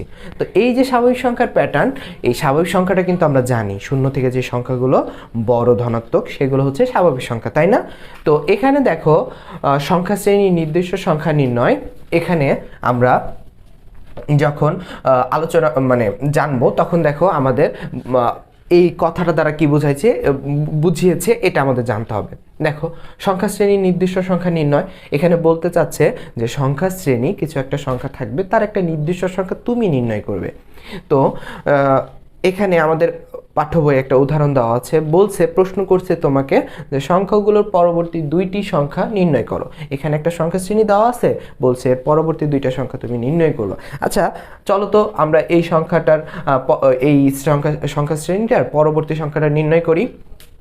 দেখো এখানে আমাদের প্রথমত আমরা যদি একটু রাফ করে বোঝাতে চাই, দেখো 3 10 17। আচ্ছা খেয়াল করো তো, এখানে আমরা একটা প্যাটার্ন লক্ষ্য করতে পারছি। কিভাবে প্যাটার্ন লক্ষ্য করতে পারছি, দেখো 3 থেকে আমাদের 10-এর ব্যবধানটা কত, 7। আচ্ছা যখন আমি ব্যবধান বলছি, যদিও আমরা অনেকে অনেক কিছুই জানি, আবার অনেকে অনেক কিছু জানি না, ঠিক আছে। তাহলে দেখো এখানে ব্যবধান বিষয়টা আমরা হয়তোবা অনেকজন নাও জানতে পারি, তাই বলছি আর কি। দেখো ব্যবধান হচ্ছে ব্যবধান পার্থক্য। আমরা ছোটবেলায় এরকম অঙ্ক করেছি না, যে আমার কাছে একটা আমার কাছে 10টি কলম আছে, আমাকে আমার আব্বু আরো 10টি কলম দিল। তোমার কাছে বলতেছে এরকম যে ওর কাছে 10টি কলম আছে, ওর আব্বু ওকে আরো 10টি কলম দিল, তো ওর কাছে এখন মোট কলম আছে কত। তাহলে আমরা এই যে মোটের শব্দটা শুনছিলাম, মোট কথাটা শুনলে আমরা কি মনে করতাম, যোগের অঙ্ক মনে করতাম না? আচ্ছা তাহলে মোট বললে যোগ, সমষ্টি বললে যোগ, আর পার্থক্য বললে, তারপরে হচ্ছে ব্যবধান বললে বিয়োগ। ওকে, তাহলে আমরা ব্যবধান বললে পার্থক্য বললে কি ভাববো, বিয়োগ। তাহলে এখানে 2টা সংখ্যার ব্যবধান যে জিজ্ঞাসা করলাম, তার মানে কি যে 10 থেকে 3 বাদ দিলে বা বিয়োগ করলে কত থাকে, 7। ঠিক অনুরূপভাবে এরকমভাবে ব্যবধান যদি আমি বের করতে চাই, মানে ব্যবধান দেখি, তাহলে এখানেও 17-এর মধ্যে 7। এই উপরে তুমি খেয়াল করো, এই উপরে তুমি যদি খেয়াল করো যে দেখো এখানে আমাদের যে প্রদত্ত সংখ্যাটা আছে 3 10 17 24 31, এখানেও ব্যবধান 3 থেকে 10-এর ব্যবধান হচ্ছে 10 থেকে 3-এর ব্যবধান হচ্ছে 7, 17 থেকে 10-এর ব্যবধান হচ্ছে 10 থেকে 17-এর ব্যবধান হচ্ছে 7, সরি 3 থেকে 10-এর ব্যবধান হচ্ছে 7, 10 থেকে 17-এর ব্যবধান হচ্ছে 7, এরকমভাবে সবগুলোই কিন্তু 7। তাহলে দেখো এখানে কিন্তু একটা প্যাটার্ন লক্ষ্য করতে পারছি আমরা, তাই না? এবার তুমি খেয়াল করো, যেভাবে আমি এদিকে দেখছি যে 3 থেকে 10-এর ব্যবধান হচ্ছে 7, তাহলে তুমি খেয়াল করো এই 7 আমি তোমাকে অন্য কিছু বোঝাচ্ছি না, তুমি এখানেই একটু খেয়াল করো, সহজভাবে বোঝার চেষ্টা করো, তুমি কিন্তু এটাকে মানে সহজে আয়ত্ত করতে পারবো। দেখো এখানে যে ব্যবধানটা তুমি পেলা, এটাকে যদি তুমি এই দ্বিতীয় সংখ্যার সাথে যোগ করো, ব্যবধানটা যদি দ্বিতীয় সংখ্যার সাথে যোগ করো, পরবর্তী তৃতীয় সংখ্যাটি তুমি পাচ্ছ। আবার তুমি এখানে দেখো, এখানে যে আমরা ব্যবধানটা 10 আর 17 ব্যবধানটা পাচ্ছি, তুমি 17-এর সাথে 7 যোগ করো, দেখো তুমি পরবর্তী সংখ্যাটা পাচ্ছ, তাই না? আচ্ছা, তাহলে এভাবে যদি আমি করতে করতে যাই, এভাবে 17 থেকে 24 ব্যবধান এভাবে করতে করতে যাই, তাহলে আমি পরবর্তী সংখ্যাটা কিন্তু 45 পাচ্ছি। কিন্তু এটাকে তো তুমি মুখে মুখে বললেই হবে না, এটা কিন্তু মাঝে মাঝে তোমার 2 মার্কের প্রশ্নের জন্য তো আসে, তারপর আবার দেখা যায় 4 মার্কের জন্য এসে পড়ে। তখন কি তুমি ডাইরেক্ট খালি কথাই দিয়ে দিলে হবে যে আমি পরবর্তী সংখ্যাটি হচ্ছে কত, পরবর্তী সংখ্যাটি হচ্ছে, সরি আমার ভুল হয়েছে, 31-এর পরে কিন্তু পরবর্তী সংখ্যাটি হচ্ছে কত, 38। আচ্ছা, তারপরে 45। তো এভাবে কিন্তু মুখে বলে দিলে হবে না, তোমাকে কি করতে হবে, এটাকে বের করে দেখাই দিতে হবে যদি 4 মার্কের প্রশ্নের জন্য আসে, তাই না? তো দেখো এখানে আমি কি করলাম, পরবর্তী সংখ্যাটা এখানে আমার দেওয়া আছে, তারপর দেখো আমি এখানে লিখেছি কি, পাশাপাশি দুইটি সংখ্যার পার্থক্য হচ্ছে এত। ঠিক আছে, কত পার্থক্য আমি সেটা দেখিয়ে দিয়েছি। লক্ষ্য করো তুমি, প্রতিবার পার্থক্য তুমি কত দেখছো, 7। অতএব পরবর্তী সংখ্যা দুটি সংখ্যা হবে যথাক্রমে, যেহেতু এখানে 31, তাহলে আমি যেভাবে বলেছিলাম যে 7 আর 31 কি করবে, তুমি যোগ করবে, তাহলে পরবর্তী সংখ্যাটা পাবে। তাহলে 31-এ 7 যোগ করলে কত হচ্ছে, 38। তাহলে পরবর্তী সংখ্যা একটি পরবর্তী সংখ্যা পেয়ে গেছি না, 38। তাহলে তার পরবর্তী সংখ্যাটা যদি এখানে যদি আমি এটাকে এই 31-এর পরে যদি আমি কি বলে 38 পেয়ে থাকি, তাহলে পার্থক্য কিন্তু 7 হবে, তাই না? তাহলে পার্থক্য 7 হলে আমার কি কথা ছিল, পরবর্তী সংখ্যা এরকম পার্থক্য বা ব্যবধান যদি 1 হয়, এরকমভাবে একরকম হতে থাকে, তাহলে আমি সেটাকে তারপর পরবর্তী সংখ্যা বের করার জন্য যোগ করে ফেলবো, কার সাথে, এই যে 38-এর সাথে যোগ করবো। তার 38-এর সাথে 7 যোগ করলে কত হচ্ছে, দেখো 45 পেয়ে যাচ্ছি, দেখছো? তাহলে আমার এখানে কিন্তু দুইটা কি করা হয়ে গেল, দুইটা পরবর্তী সংখ্যা বের করা হয়ে গেল। আচ্ছা, তাহলে সংখ্যা শ্রেণীর আমরা উদাহরণ 1 শিখলাম, বুঝতে পারছো? এবার আমরা তারপরেরটা শিখব। তো এবার উদাহরণ 2, সংখ্যাগুলোর পরবর্তী সংখ্যাটি নির্ণয় করো। ওইখানে ছিল উদাহরণ 1-এ 2টা বের করতে বলছিল, পরবর্তী 2টা সংখ্যা। এবার বলে দিয়েছে যে সংখ্যাগুলোর পরবর্তী সংখ্যাটা কি করো, নির্ণয় করো। দেখো এখানে পরবর্তী সংখ্যাটা নির্ণয় করার জন্য আমাকে কিছু সংখ্যা শ্রেণী দিয়েছে। একটা জিনিস তোমাকে খেয়াল রাখতে হবে, এখানে যে উদাহরণগুলো করাচ্ছি না, এর আগেরটা যেটা ছিল ওইটা এক নিয়মের ছিল। এখন যে আমরা সংখ্যা শ্রেণীর যে নির্দিষ্ট সংখ্যা নির্ণয়ের জন্য যে উদাহরণগুলো করছি, এক এক নিয়মের, ঠিক আছে? আমি ওইখান থেকে যে নিয়মগুলো করাচ্ছি, এইখান থেকে যে নিয়মগুলো করাচ্ছি, ওই রকম দেখতে তোমাকে আরেকটাও দিতে পারে, তুমি ওই নিয়মের সবগুলো পারবে। এখানে যেগুলো করছি, যে উদাহরণগুলো করাবো, সবগুলো কিন্তু একরকম না। তাহলে তোমাকে মনে রাখতে হবে যে এখানে একটা উদাহরণ করাচ্ছি একটা নিয়মের, ওকে? তাহলে এই যে আমাকে সংখ্যা শ্রেণীটা দিল, এটার পরবর্তী সংখ্যা শ্রেণীটা আমাকে পরবর্তী সংখ্যাটা নির্ণয় করতে হবে।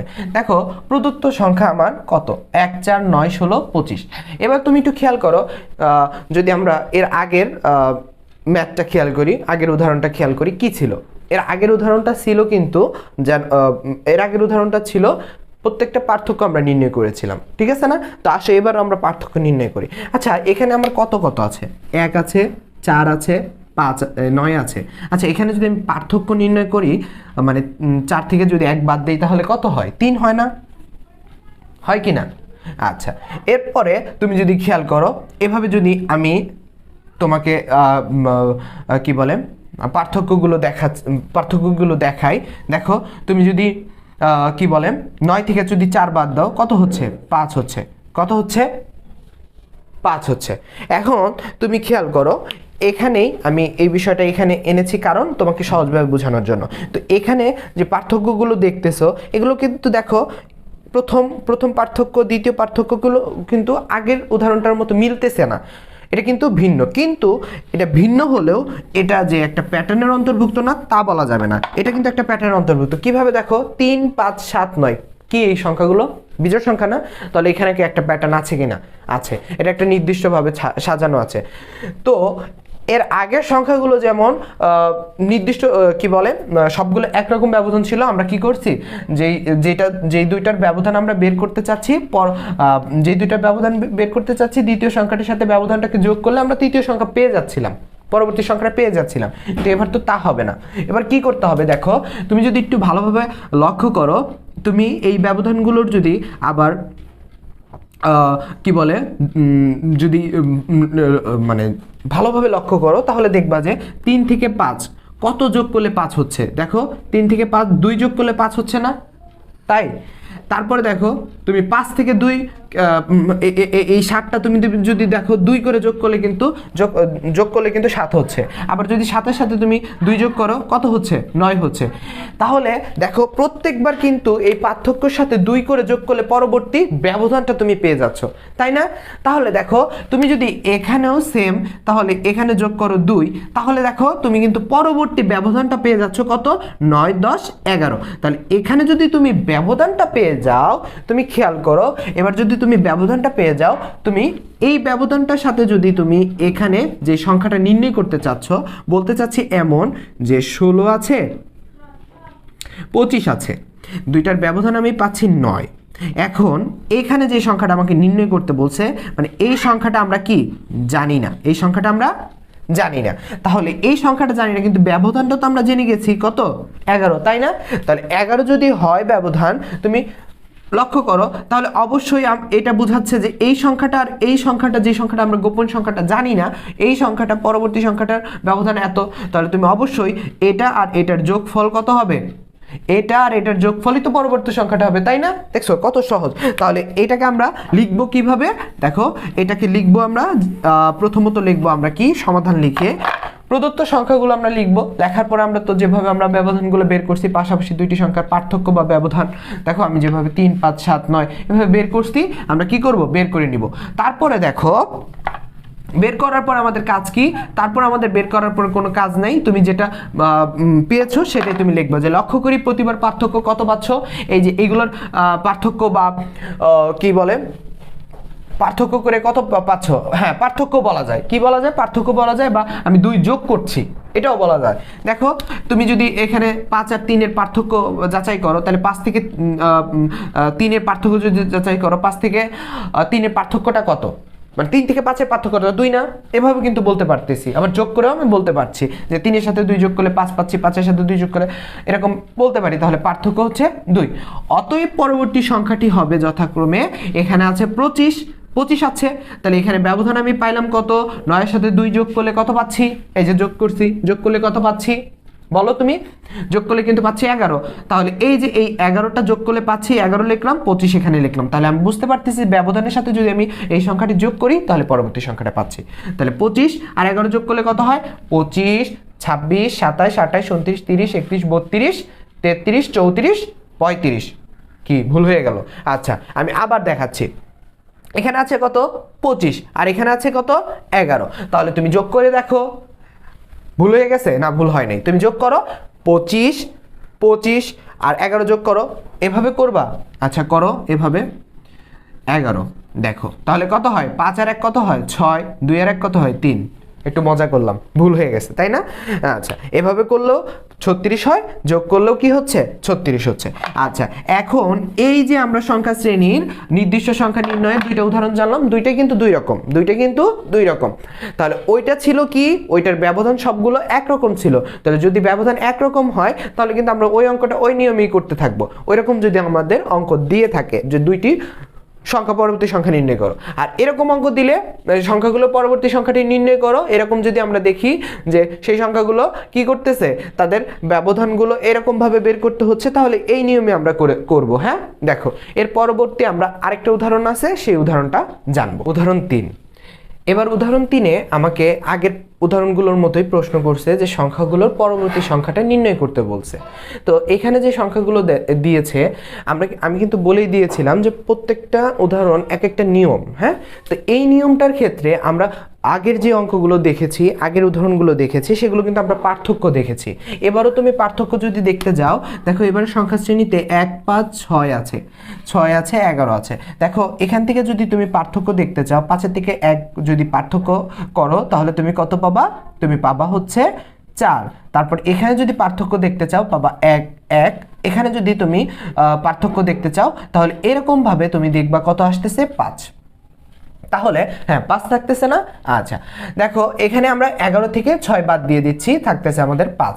তাহলে এভাবে যদি তুমি লক্ষ্য করো তাহলে তুমি দেখতে পাবা যে এখানে নির্দিষ্ট কোনো প্যাটার্ন মানতেছে না। 4 1 5 কোনো প্যাটার্ন মানতেছে? কোনো প্যাটার্ন মানতেছে না। তাহলে এখানে এরকম যদি প্যাটার্ন না মানে, তাহলে নির্দিষ্ট প্যাটার্ন না মানলে আমাদের কি করতে হবে?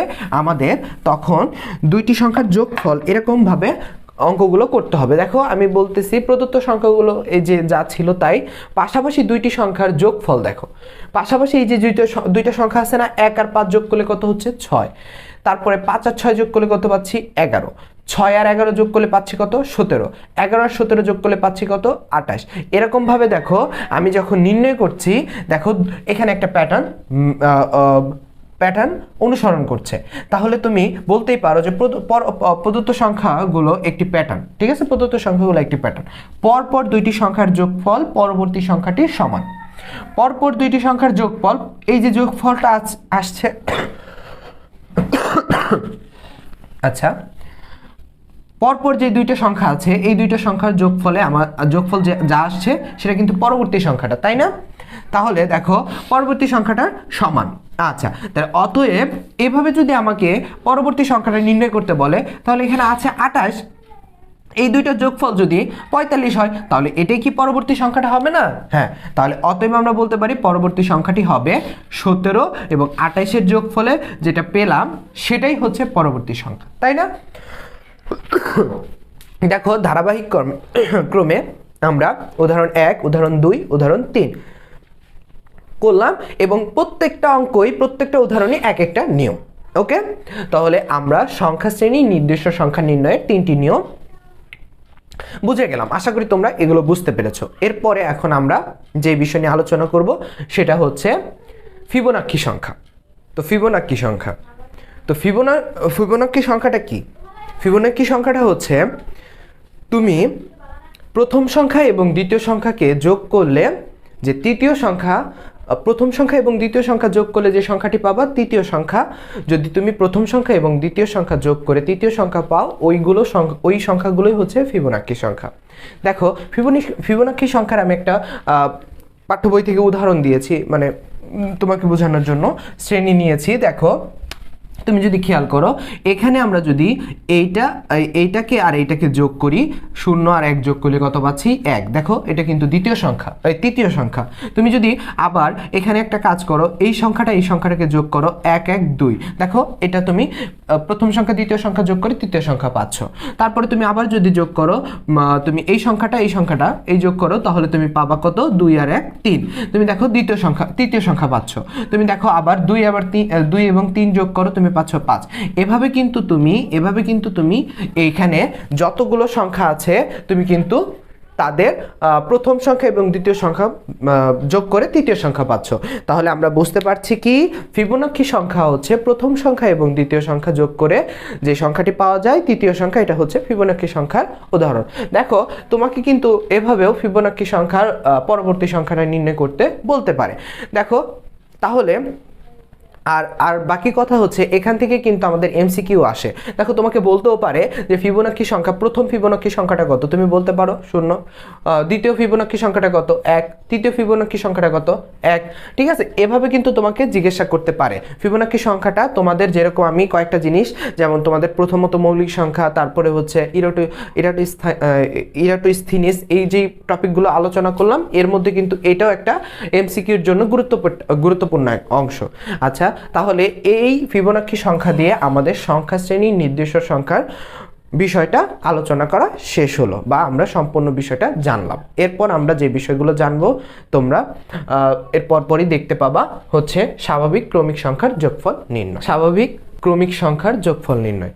আচ্ছা, তাহলে এই স্বাভাবিক ক্রমিক সংখ্যার যোগফল নির্ণয় এটা আমরা জানছি এটা আমরা যেই বিষয়ে আলোচনা প্রেক্ষাপটে আমরা এটা জানছি সেটা হচ্ছে স্বাভাবিক সংখ্যার প্যাটার্ন, তাই তো? আচ্ছা, এখন এই স্বাভাবিক ক্রমিক সংখ্যার যোগফল নির্ণয়, এখানে আমরা দেখো স্বাভাবিক কথাটার সাথে পরিচিত, সংখ্যা তো জানি, যোগফল কথাটার সাথে পরিচিত। তাহলে এখানে ক্রমিক কি? ক্রমিকও আমরা জানি। ক্রমিক হচ্ছে আমাদের কি 1 2 3 4 এই যে স্বাভাবিক সংখ্যার যে এক একটার পরে এক একটা, হ্যাঁ আমি এর ডিটেলস ক্রমিক সংখ্যার বিষয় আমি জানি, তোমরা জানো, তাই বললাম না। তাহলে আমরা বুঝতে পারলাম এইরকম ক্রমিক সংখ্যার কি করতে হবে? যোগফল নির্ণয় করতে হবে। তাহলে এই ক্রমিক সংখ্যার যোগফল নির্ণয় করতে গিয়ে এখানেও কিন্তু বহুত কথা বলা যায়। দেখো, এই একটা সময় একটা ছেলে ছিল যে অনেকগুলো সংখ্যাকে 1 থেকে 100 পর্যন্ত সংখ্যাগুলোকে একসাথে যোগ করছিল। তো মানে আমি যার কথা বলছি সে কিন্তু আমাদের এই যে এখন যে আলোচনা করব, যে এখানে একটা সূত্র নিয়ে আলোচনা করব, সেই সূত্রটার আবিষ্কারক। আচ্ছা, যাই হোক, ওইদিকে আমরা না যাই। তো আমি যদি তোমাকে ধরো 1 থেকে 100 যোগ করতে বলি, কত যোগ করতে বলি? 1 থেকে 100 সংখ্যা ক্রমিক সংখ্যাগুলো, স্বাভাবিক ক্রমিক সংখ্যাগুলো যোগ করো। 1 যোগ 2 যোগ 3 যোগ এরকম যোগ করতে, তাহলে তোমার কি অবশ্যই অনেক সময় লাগবে না? এই সময়টাকে সংক্ষিপ্ত করে খুব সহজেই তুমি অনেকগুলো সংখ্যা কি করতে পারবা? যোগফল নির্ণয় করতে পারবা। তো সেই যোগফল নির্ণয় করার জন্য তোমাকে একটা সূত্র দেওয়া হয়েছে। দেখো কি, যোগফল সমান সমান প্রথম সংখ্যা যোগ শেষ সংখ্যা ইন্টু পদ সংখ্যা ডিভাইডেড 2। মানে প্রথম সংখ্যা শেষ সংখ্যা যোগ করতে হবে এবং তার সাথে গুণ করতে হবে পদ সংখ্যা, এবং তার সাথে আবার কি করতে হবে? উপরের অংশকে নিচের 2 দ্বারা ভাগ করতে হবে। তাহলে তুমি ওই ক্রমিক সংখ্যাগুলোর যোগফল পেয়ে যাবা। এখন ধরো আমি তোমাকে এখন এই নিচে, তাহলে কথাগুলো কি, নিচের সংখ্যাগুলো কি, তাই না?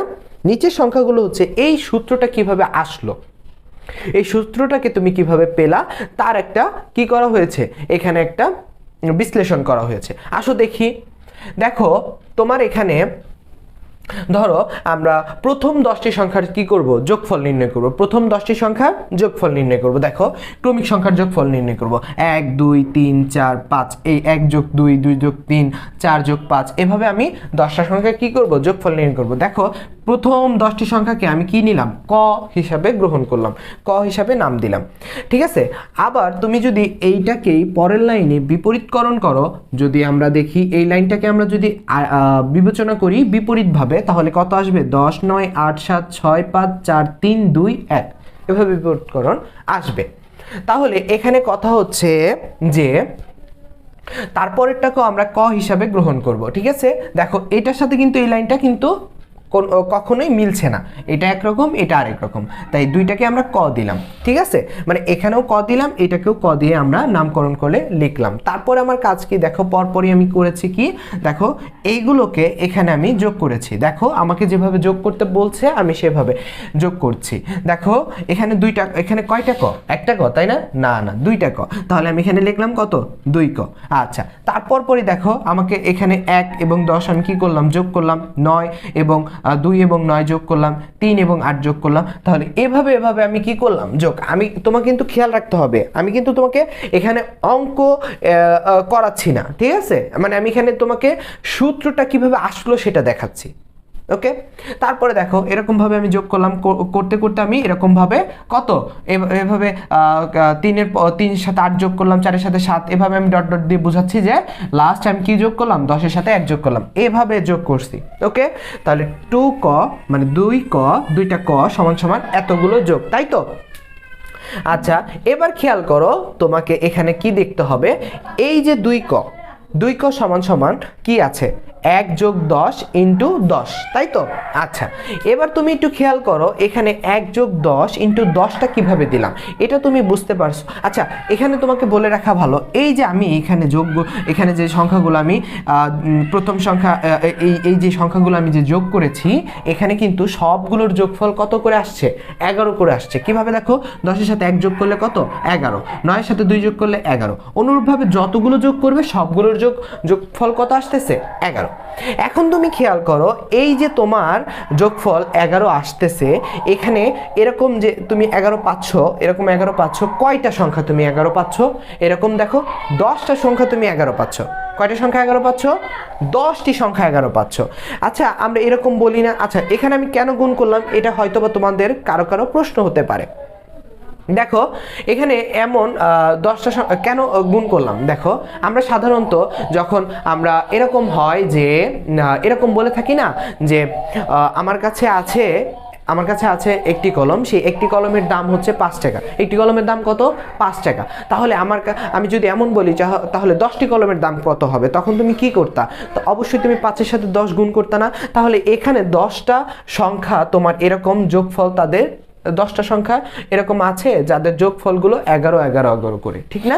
তাহলে এখানে যেহেতু আমাকে বলছে যে আমার যোগফল নির্ণয় করতে হবে, তাহলে আমি কি করলাম, এই যে এখানে প্রত্যেকবার আমার কিন্তু 11 আসতেছে, তাই আমি কি করলাম, 11 আছে কয়টা? 10টা, তাই এখানে আমি 10 গুণ দিয়েছি। আমি আশা করি তোমাকে এটা বোঝাতে পারলাম।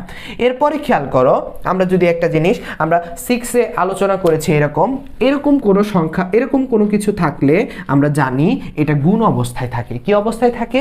এইটা গুণ অবস্থায় থাকে। তাহলে যদি আমি বলি এটা গুণ অবস্থায় থাকে, তাহলে আরেকটা জিনিস আমি জানি, এটা তো আমরা জেনেই গেলাম, আমরা জানতাম আবার জানলাম। এখন আমরা আরেকটু যদি তোমাকে বলি, দেখো এখানে কত আছে, আমি এখানে কেন ক লিখলাম, এখানে ক আছে কেন ক লিখলাম, 2 কোথায় গেল, 2 এই পাশে চলে গেল কিভাবে? দেখো এটা গুণ আছে না, যদি এর একদিক থেকে আরেক দিক নেওয়া হয়, এরকম কোনো কিছুকে যদি একদিক থেকে অন্য দিকে নেওয়া হয়, সেটা যদি গুণ অবস্থায় থাকে, বিপরীত দিকে গেলে সেটা ভাগ হয়ে যায়। দেখো এখানেও 2 ছিল গুণ অবস্থায়, তাই বিপরীত দিকে গিয়ে দেখো উপরেরটা ঠিক থাকলো, আর এটা গিয়ে কি হয়ে গেল, ভাগ হয়ে গেল। কি হয়ে গেল? ভাগ হয়ে গেল। আচ্ছা ভাগ কিন্তু এভাবে দিলেও ভাগ, আবার যদি ডিভাইডেড দেই, মানে এই যে দাগটা দিলাম, এইটা আর এই উপরের সংখ্যাগুলো আর নিচের সংখ্যাগুলো কিন্তু কি বোঝাচ্ছে, ওই যে ভগ্নাংশ, হরলবের কাহিনী, তো এইটাকে কি বোঝাচ্ছে, ভাগই বোঝাচ্ছে, তাই না? তাহলে 2 এই পাশে গুণ ছিল, এই পাশে গিয়ে কি হয়ে গেল, ভাগ হয়ে গেল। আচ্ছা তারপর পরে আমরা যদি একটু লক্ষ্য করি, দেখো যদি আমি লক্ষ্য করি, দেখো এখানে কি আছে, এখানে আমাকে 10 আর 1 যোগ করতে বলছে, তাহলে 10 আর 1 যোগ করলে কত হয়, 11, আর এখানে 10 ছিল। দেখো আমার কিন্তু এখানে আমি গুণ চিহ্নটা দেইনি, দেখো এখানে কিন্তু আমি গুণ চিহ্নটা দেইনি। তো এই গুণ চিহ্নটা দেওয়ার পরে দেখো কি হচ্ছে, 10 আর 11 গুণ করতে বলছে না, 10 আর 11 গুণ করলে কত হয়, দেখো তো, 10 আর আমরা 11 গুণ করব, বলো 10 আর 11 গুণ করলে কত হয়, 1 0 0 1 0 0, এক ঘর কেটে দিলাম, 1 1 1 1 1 1 আসছে কত, 1 1 0, মানে 110। এখন 110 এর সাথে যদি তুমি 2 ভাগ দাও, তাহলে কিন্তু 55টা পাচ্ছ। আচ্ছা তাহলে এখানে কার মান বের হলো, কর মান বের হলো, কার মান বের হলো, কর মান বের হলো। কর মান কত বের হয়েছে, 55 বের হয়েছে। তাহলে আমরা বুঝতে পারতেছি প্রথম 10টি সংখ্যা যদি আমি যোগ করি, তাহলে কত বের হচ্ছে, 15। এটা আমি করলাম কিসের জন্য, তোমার এই সূত্রটাকে তুমি কিভাবে পাচ্ছ, কোথা থেকে পাচ্ছ, দেখো এভাবে কিন্তু আমি পাচ্ছি। সূত্রটাকে আমি কিভাবে প্রয়োগ করলাম, আমি তোমাকে এখানে দেখিয়ে দিলাম। এখন যদি তোমাকে এরকম না বলে, এরকম বলে যে তুমি 1 থেকে 30টি সংখ্যার যোগফল নির্ণয় করো, তখন তুমি পারবা না। 1 থেকে 30টি সংখ্যা তোমাকে এভাবে বললো, ধরো যে 1 যোগ 2 যোগ 3 যোগ ... যোগ 30, কয়টা সংখ্যার যোগফল নির্ণয় করতে বলছে, 1 থেকে 30টি সংখ্যা। তখন তুমি কি করবা, যোগফলের সূত্র তো তুমি জানো, তাহলে তুমি প্রথম সংখ্যা দিবা কত, 1, শেষ সংখ্যা দিবা কত, 30, তাহলে 30-এর সাথে 1 যোগ করবা, যোগ করার পরে তোমাকে কি করতে হবে, গুণ করতে হবে পদ সংখ্যা থেকে। পদ সংখ্যা কয়টি, পদ সংখ্যা কয়টি তুমি বলো, এই যে এখানে যেভাবে আমি করে দেখিয়েছি, তুমি পদ সংখ্যা জানো, পদ সংখ্যা কয়টি, 1 থেকে 30-এর মধ্যে ওই সংখ্যাটা তুমি এখানে বসাবা, বসানোর পরে তুমি 2 দ্বারা ওটাকে কি করবা, ভাগ করবা, ভাগ করলেই তোমাকে কি বের হয়ে যাচ্ছে, যোগফল বের হয়ে যাচ্ছে। আশা করি তুমি এইখানে স্বাভাবিক ক্রমিক সংখ্যার যোগফলটা বুঝতে পেরেছো। তাহলে এবার বিজোড় সংখ্যার যোগফল নির্ণয়, এর আগে জানলাম স্বাভাবিক ক্রমিক সংখ্যার যোগফল নির্ণয়, এখন জানবো আমরা বিজোড় সংখ্যার যোগফল নির্ণয়। ধরো তোমাকে এখন যদি অনেকগুলো বিজোড় সংখ্যা, আমি ধরো এখানে নিয়েছি কত, 1 থেকে মানে প্রথম 20টি, 1 থেকে 100 পর্যন্ত প্রথম 20টি সংখ্যার কি নিলাম, আমি যোগফল নির্ণয় করার জন্য এখানে সংখ্যাগুলো নিয়েছি। দেখো তুমি 1 থেকে 20-এর মধ্যে যে বিজোড় সংখ্যাগুলো সেগুলো মানে নিয়েছি। এখন এটার যোগফল কত হবে, তাই তো? এখন এটা সহজে, ওই যে বললাম যোগফলের সময় যেরকমভাবে আমি কি করতে পারতাম, যোগ করে আমি করতে পারতাম। এখানেও কিন্তু তুমি আগের সূত্রটি আগের যে সূত্র, ওই যে আমি স্বাভাবিক ক্রমিক সংখ্যার যোগফল নির্ণয়ের যে সূত্র, ওইখানে ওই সূত্র দিয়েও যদি করতাম তাও আমি করতে পারতাম। আর ব্যক্তিগতভাবে এর নিজেরও একটা সূত্র আছে, বিজোড় সংখ্যার যোগফল নির্ণয়ের একটা সূত্র আছে। তো দেখো এখন এখানে যে সংখ্যাগুলো আমি লিখছি এটার যোগফল কত হবে, তার জন্য আমার একটা সূত্র আছে, সেটা হচ্ছে যোগফল সমান সমান কত, যোগফল সমান সমান হচ্ছে ক স্কয়ার, যোগফল ইকুয়াল ক স্কয়ার, যোগফল ইকুয়াল ক স্কয়ার। এখন এই বিজোড় সংখ্যার যোগফল নির্ণয়ের সূত্র হচ্ছে যোগফল সমান সমান ক স্কয়ার। তাহলে এই ক স্কয়ারটা আসলো কিভাবে, এখন তোমাদের প্রশ্ন হতে পারে। দেখো বেসিক বিষয়টা হচ্ছে, দেখো আমার এখানে প্রথম দুইটা সংখ্যার আমি যোগ করলে আমি পাই কত, 4, 3 আর 1 4 যোগ করলে 4 হয়। পরের 3টা নিলাম, নিয়ে আমার যোগ করলে 9 হয়, তারপরে 4টা 16, তারপরে 5টা হচ্ছে 25। এভাবে আমি যতগুলো সংখ্যা নিলাম এভাবে আমি যোগ করে দেখতেছি 4, 9, 16, 25, 36। আচ্ছা দেখো এখানে আমার যে সংখ্যাগুলো আমি দেখতেছি যোগ করলে আমার এখানে যে সংখ্যাগুলো আসছে, যোগফল আসছে, এগুলো কিন্তু একটা কি বলে বর্গ, এগুলো কিন্তু একটা পূর্ণবর্গ সংখ্যা, এগুলো একটা কি সংখ্যা, পূর্ণবর্গ সংখ্যা। দেখো 2 এর উপর স্কয়ার, 3 এর উপর স্কয়ার, 4 এর উপর স্কয়ার, 5 এর উপর স্কয়ার, 6 এর উপর স্কয়ার। দেখো এগুলো কিন্তু একটা ধারাবাহিকভাবে পূর্ণ সংখ্যার কি, এগুলো কিন্তু স্বাভাবিকভাবে তুমি যে দেখতেছো সেগুলো কিন্তু এই যে যোগফলগুলো পাচ্ছ এগুলো কিন্তু একটা পূর্ণ সংখ্যার বর্গ, পূর্ণ সংখ্যার কি বর্গ।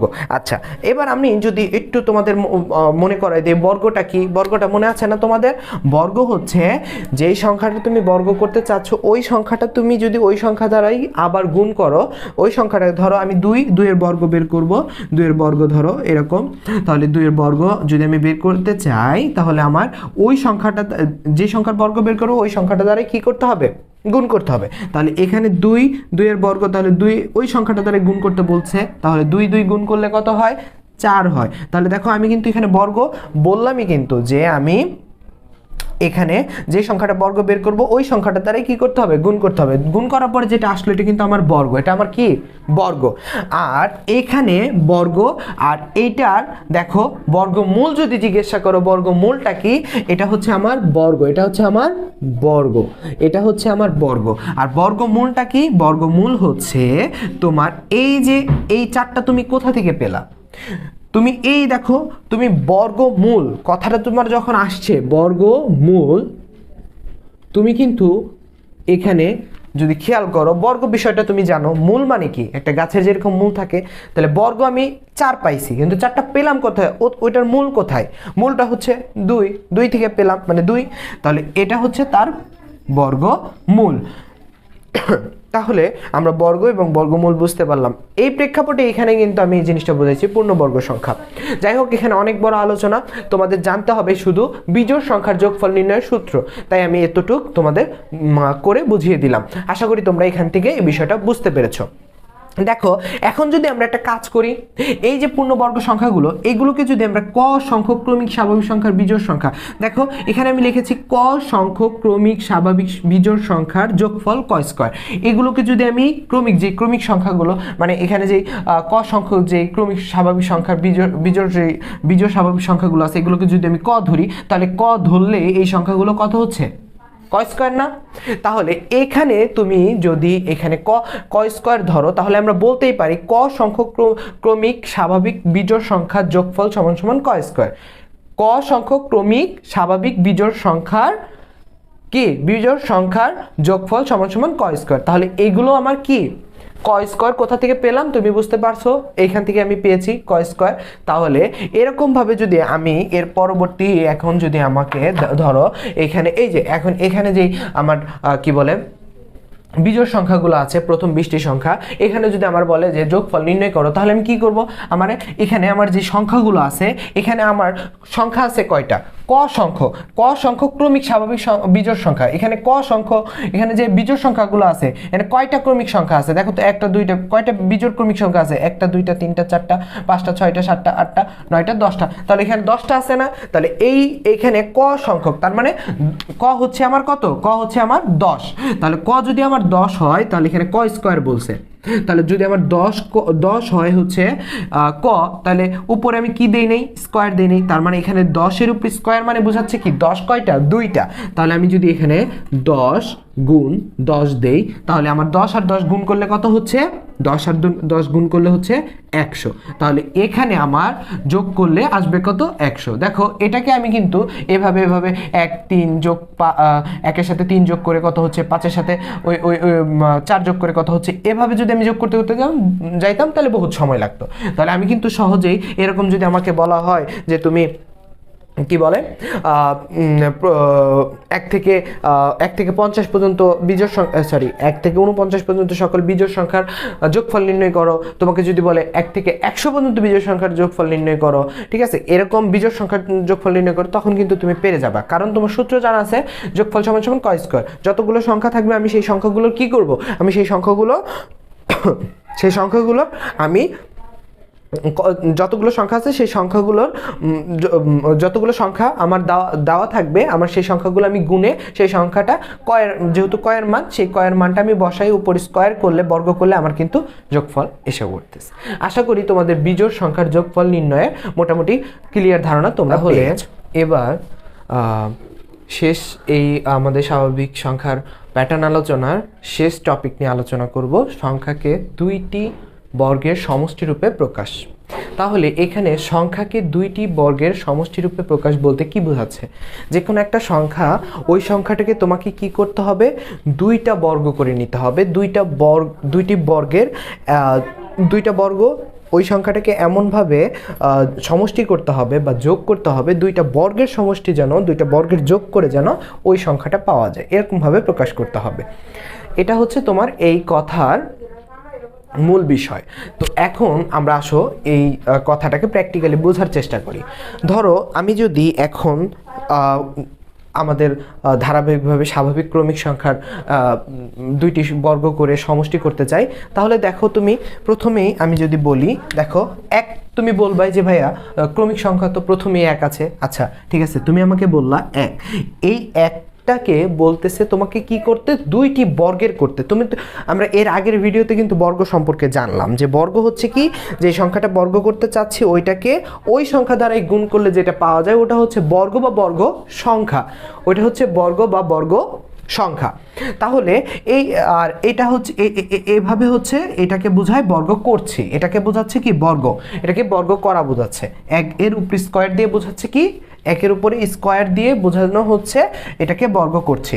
তাহলে আমাকে বলছে ঠিক এখানে যে 2টি বর্গের সমষ্টি রূপে প্রকাশ করতে। তাহলে তুমি যদি বলো আমাকে 1 এর 2টি বর্গের সমষ্টি রূপে প্রকাশ করতে, তাহলে যদি আমি দেই, দেখো তুমি 1 এর উপরে তোমাকে কি করতে হবে, 1 এর জন্য তোমাকে 2টা সংখ্যা নিতে হবে, ওই সংখ্যা 2টার উপরে বর্গ দিতে হবে, যা যোগ করলে যেন 1 হয়। আচ্ছা তুমি ধরো এখানে 1ই দিলে, 2টা 1ই দিলে আর 1 এর উপরে বর্গ দিলে, কারণ তোমাকে বর্গের সমষ্টি করে প্রকাশ করতে হবে। তো দেখো তো 1 এর উপরে যদি তুমি বর্গ দাও, 1 এর উপরে বর্গ দিলে তোমাকে কি বোঝাচ্ছে কি 1 এর উপরে বর্গ দেওয়া মানে বোঝাচ্ছে 1 হচ্ছে 1 গুণ 1, তাই না? আর 1 1 কত হয়, এখানে 1ই হয়, যোগ করো আবার এখানেও 1 হয়, তাহলে 1 1 যোগ করলে কত হয়, 2 হয়। তাহলে কি 2টা যোগ করলে কোনোদিন 1 হবে, হয় না। তার জন্যই আমি দেখো প্রথমে এখানে কিন্তু 2 দিয়ে দিয়েছি, 1 দেইনি। কেন দিচ্ছি না, কারণ আমি দেখতেই পাচ্ছি যে আমি যদি কোনো একটা সংখ্যার উপরেও, যদি একবার সর্বনিম্ন সংখ্যার উপরেও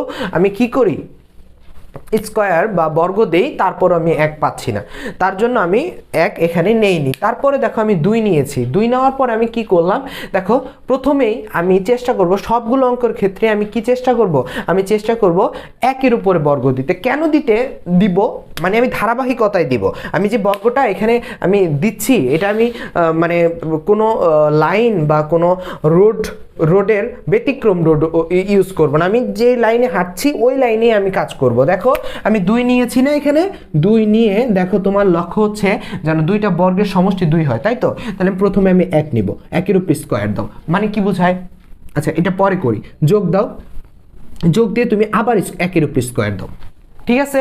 তো 1 এর উপর স্কয়ার দিলে কত হচ্ছে, দেখো তো 1 এর উপর স্কয়ার মানে 1 এর উপর স্কয়ার মানে 1, মাঝখানে হচ্ছে যোগ। কিভাবে পেয়েছি এটা কিন্তু আগে আলোচনা করছি, 1 এখানে 2টা, 1 এখানে 2টা, তাহলে 1 এখানে 2টা হলে এইখানে এক হচ্ছে দুইটা, তাহলে এক এক গুণ করলে এক এককে এক, এক এককে এক, তাই আমি এখানে এক এককে মানে এক পাইছি। এখন যোগ করে দেখতেছি আমি 2 হয়। তাহলে দেখো এখন কিন্তু তোমার এই দুইটারই কি হচ্ছে, সমষ্টির যোগফলে 2 হচ্ছে। তার মানে এটা আমি কি করতে পারি, এভাবে করতে পারি।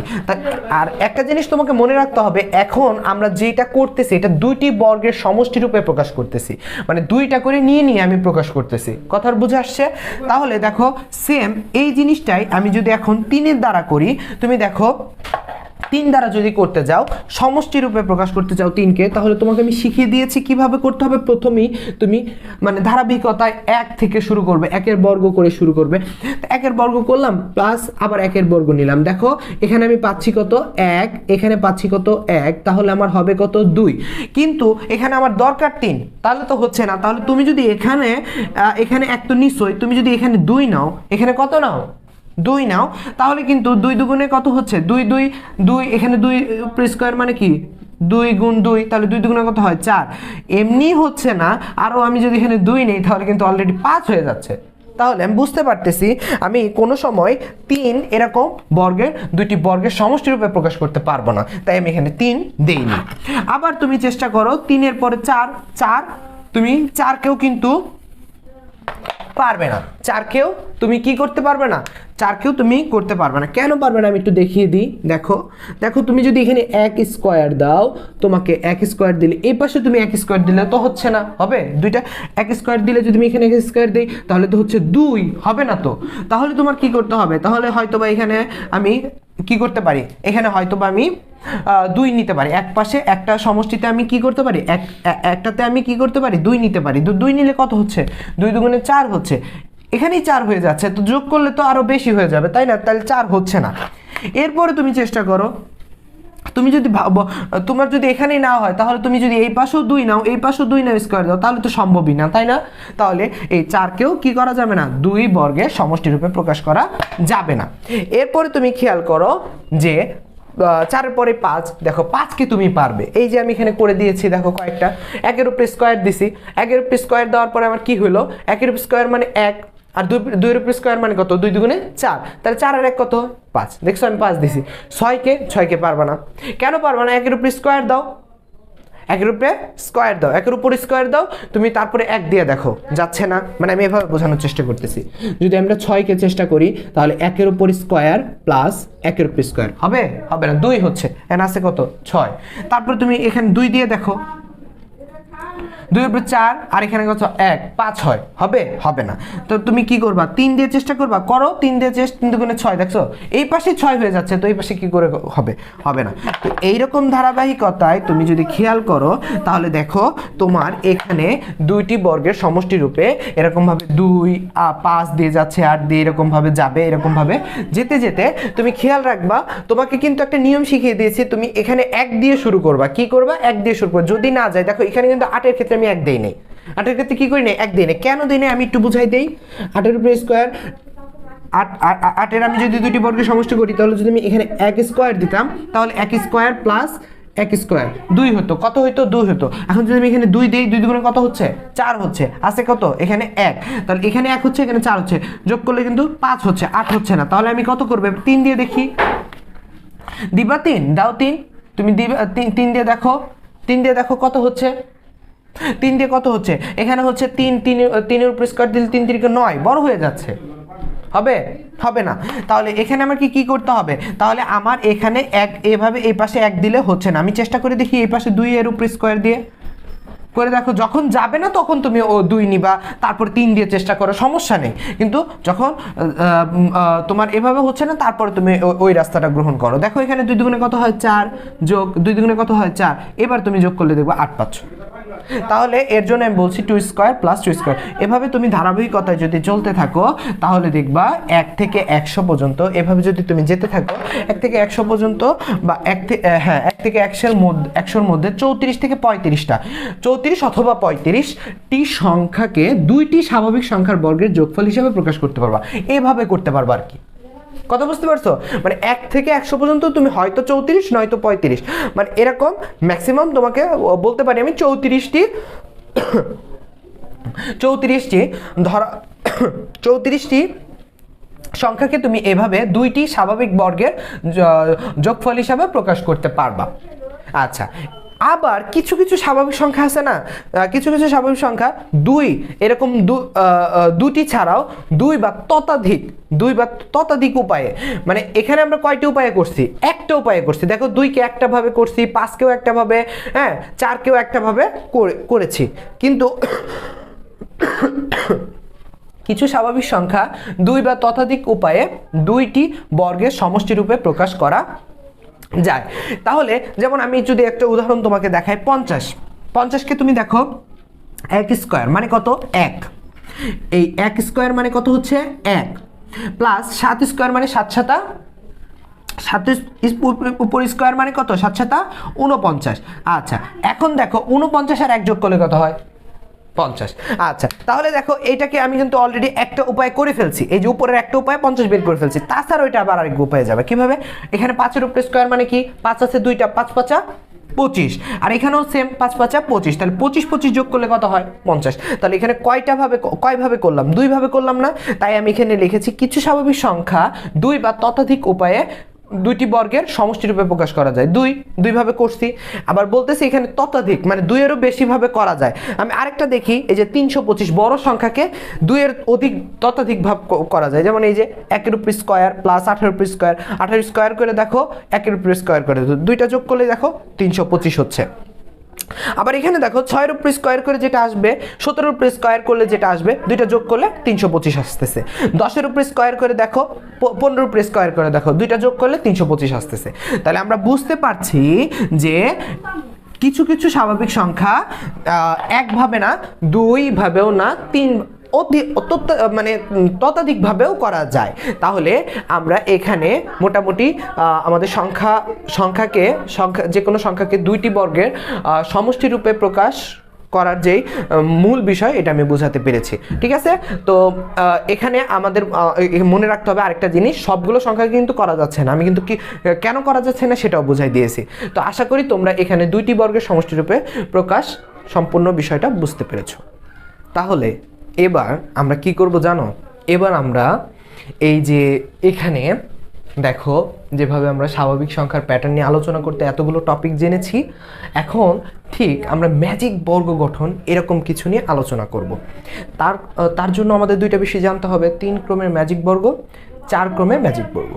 তো এইটা শুরুর আগে আমরা কিন্তু ইতিমধ্যেই ম্যাজিকের ভিতরে ডুবে গেছি।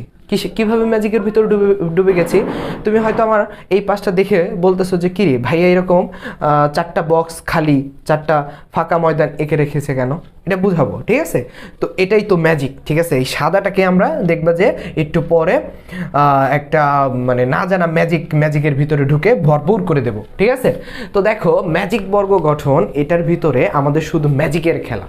দেখো প্রথমত আমরা 3 ক্রমের ম্যাজিক বর্গ শিখবো। কি শিখবো? 3 ক্রমের ম্যাজিক বর্গ। আচ্ছা দেখো, এটা কিন্তু খুব মজার, তোমরা খুব আনন্দের সাথে এই জিনিসটা খেয়াল করবে।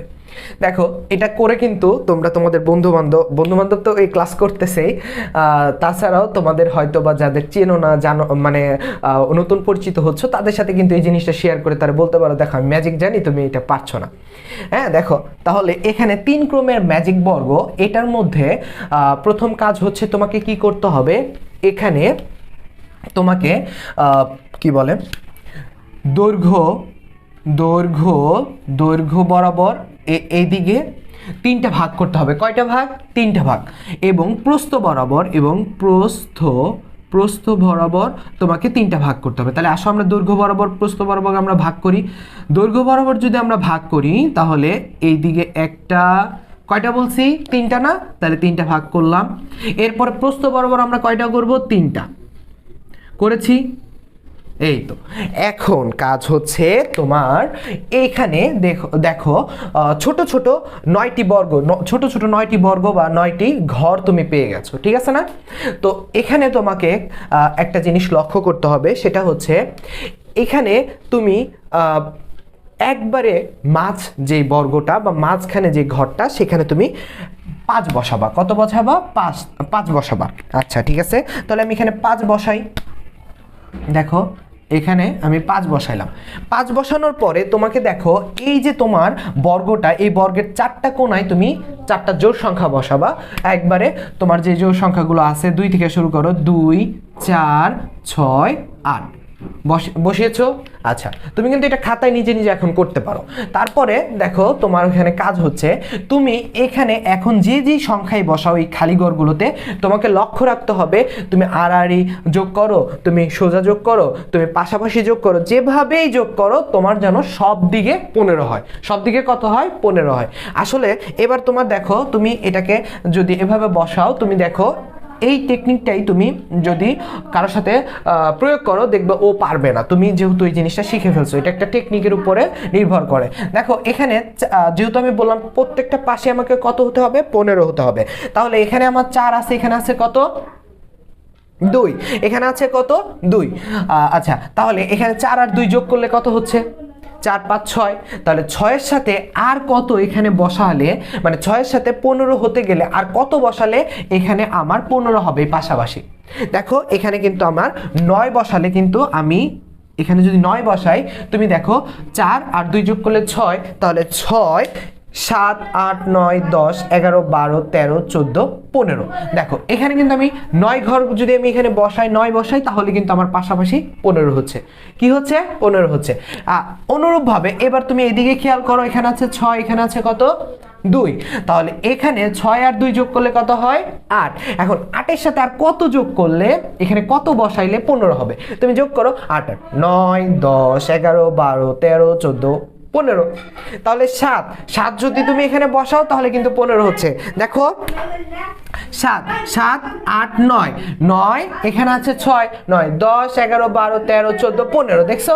খেয়াল করছো? আচ্ছা, এরপরে তুমি দেখো এদিকেও তুমি যদি এমন কোনো সংখ্যা বসাও যেটাতে তুমি যদি এখানে বসিয়ে দেখো যে মানে এখানে যদি এমন একটা সংখ্যা বসাবা যেখানে এদিকেও যেন 15 হয়। দেখো 6 আছে, এখানে 8 আছে, তার 8 এর সাথে 6 যোগ করো, দেখো 8 9 10 11 12 13। এখানে কত হচ্ছে? 2টা যোগ করলে 13 হচ্ছে। তাহলে এখানে যদি তুমি যোগ করলে 13 হয়, তাহলে 15 হতে আর তোমার কত লাগে বলো তো দেখি? 15 হতে কিন্তু অবশ্যই তোমার এখানে 8 আর 6 যোগ করলে কত হয়? আমি আরেকবার করে দেখাচ্ছি তোমাকে। 8 8 9 10 11 12 13 14। অবশ্যই 14 হচ্ছে। তাহলে আমি কিন্তু এর আগে 13 বলছিলাম, আমি ভুল করছি তাই না? আচ্ছা ঠিক আছে। তাহলে দেখো এখানে আমি যদি 14 আমার এই 2টা যোগ করলে হয়, তাহলে আমার 15 তার লাগে কত? 1 লাগে না? তাহলে আমি অবশ্যই এখানে কত বসাবো? 1 বসাবো। আচ্ছা, এরপরে তুমি দেখো এখানে এটা আর এটা যোগ করলে কত হয়? আচ্ছা, এখানে এটা আর এটা যোগ করলে হচ্ছে কত হচ্ছে? দেখো তো একটু ভালোভাবে তুমি মনে করে দেখো তো। 8 আর 4 যোগ করলে কত হচ্ছে? 8 আর 4 যোগ করলে হচ্ছে 12, তাই না? আবার তোমার যদি অসুবিধা হয় আমি এভাবে করে দেখাচ্ছি। 8 9 10 11 12, 4 ঘর আমি গুনলাম, তাহলে আমার কত হয়েছে? 12। আচ্ছা 12 তো হয়েছে, কিন্তু আমি এখানে আর 12-র সাথে কত যোগ করতে হবে বা কত সংখ্যা এখানে বসাতে হবে যেন পূর্ণ হয়? দেখো আমার 12-র পরে আর যদি আমি 3 যোগ করি বা 3 এখানে বসাই, তাহলে কিন্তু আমার 15 হচ্ছে। বসাও, তুমি 3 বসাও।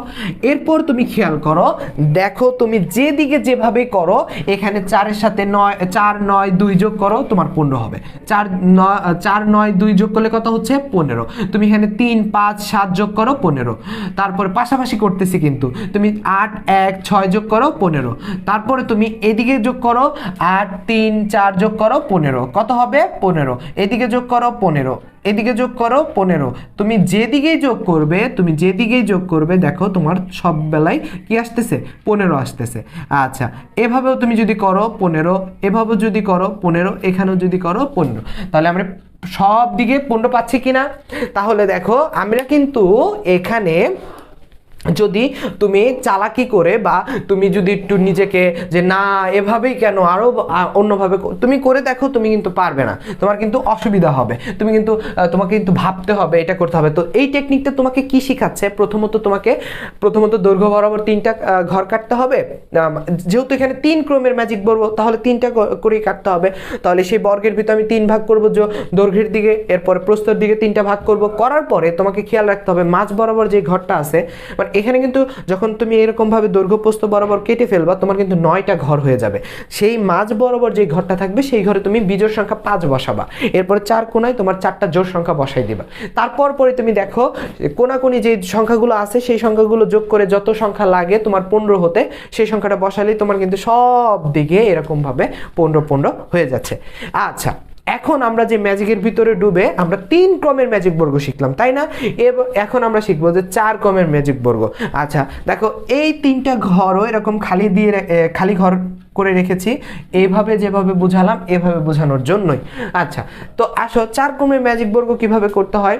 দেখো, তোমাকে 4 ক্রমের ম্যাজিক বর্গতেও ঠিক এমনই একটা কাজ করতে হবে। সেটা কি জানো? তোমাকে দৈর্ঘ্য বরাবর, ওইখানে আমি কি করছিলাম, দৈর্ঘ্য বরাবর আমি কয়টা ঘর কাটছিলাম? 3টা। এখানে কয়টা বলছে এবার? 4টা। তাহলে এইদিকে তোমাকে 4টা করতে হবে এবং প্রস্থ বরাবর তোমাকে কয়টা করতে হবে? 4টা। তাহলে এরকম ভাবে তুমি করে দেখো। আগে আমরা এই ঘরের কাজগুলো করি, আসো তাহলে 4টা করি। 1টা 2টা 3টা 4টা। ওকে, এরপরে তুমি দেখো এখানে আমরা তাহলে এদিকে কিন্তু আমি দৈর্ঘ্য বরাবর করছি, প্রস্থ বরাবর করিনি। 1টা 2টা 3টা 4টা হয়েছে। আসো এখন আমরা এদিকে একটু করে রেখে দিই, সবগুলো করে রাখি, তারপরে দেখি আমাদের পরের কাজগুলো কিভাবে কি করতে হয়। 1টা 2টা 3টা 4টা। ওকে, এরপরে আসো এভাবেও করি। 1টা 2টা 3টা 4টা। 1টা 2টা 3টা 4টা। ওকে, আচ্ছা করা শেষ। এখন আমি কি করব? দেখো, প্রথম যে ঘরটা আমি দিছি এখানে তুমি একেবারে যতগুলো সংখ্যা মানে ক্রমিক তোমার এখানে যতগুলো ঘর আছে তুমি গুনে গুনে সেই সংখ্যাগুলো লিখে ফেলো। 1 2 3 4 5 6 7 8 9 10 11 12 13 14 15 16, তাই না? এরপরে তুমি কি করবা জানো?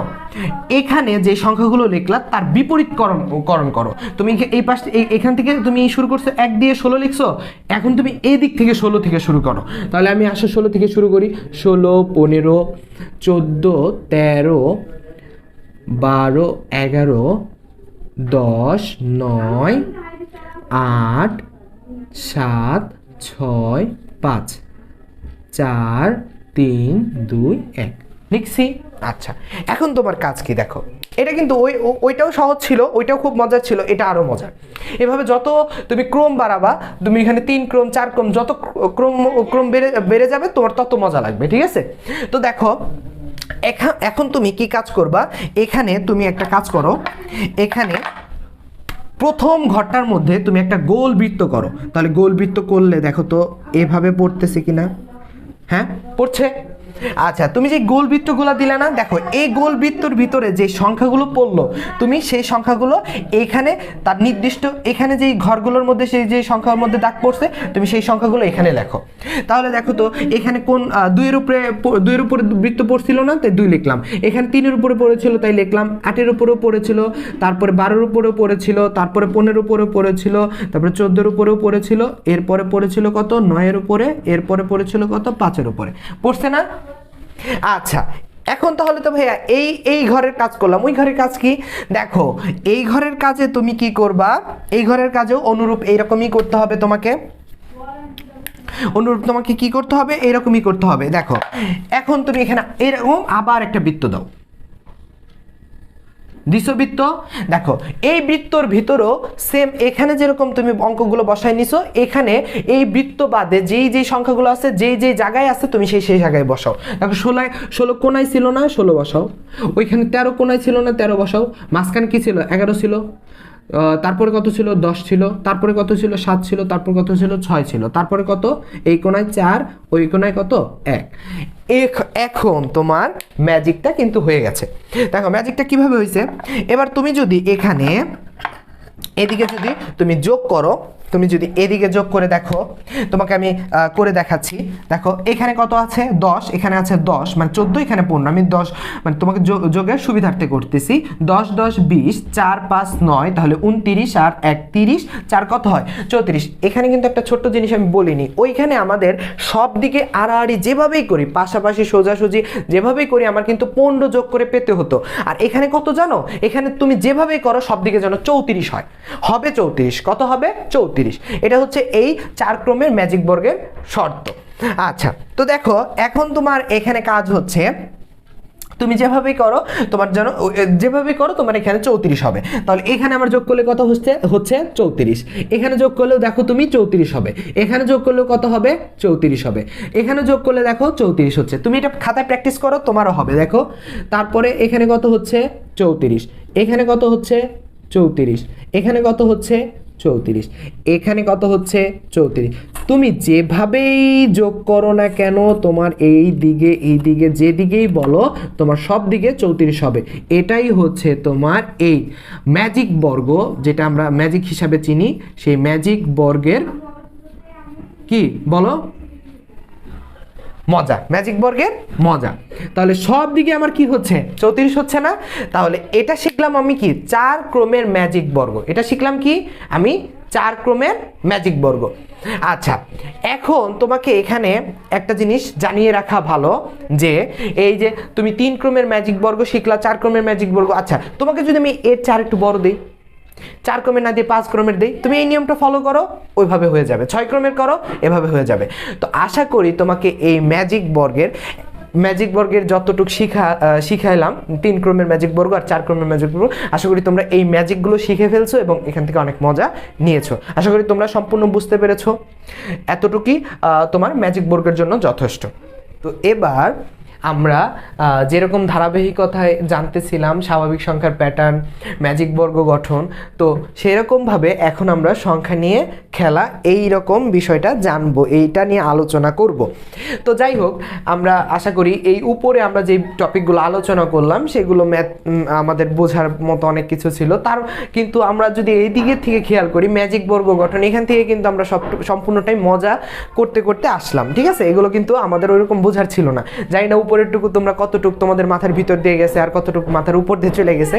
তো যাই হোক, কিন্তু আমরা এখান থেকে কিন্তু মজা করে বিষয়গুলো পড়লাম, আর এগুলো কিন্তু ওইরকম আমাদের খুব একটা নতুন ম্যাজিক শিখাইছে। ঠিক আছে না?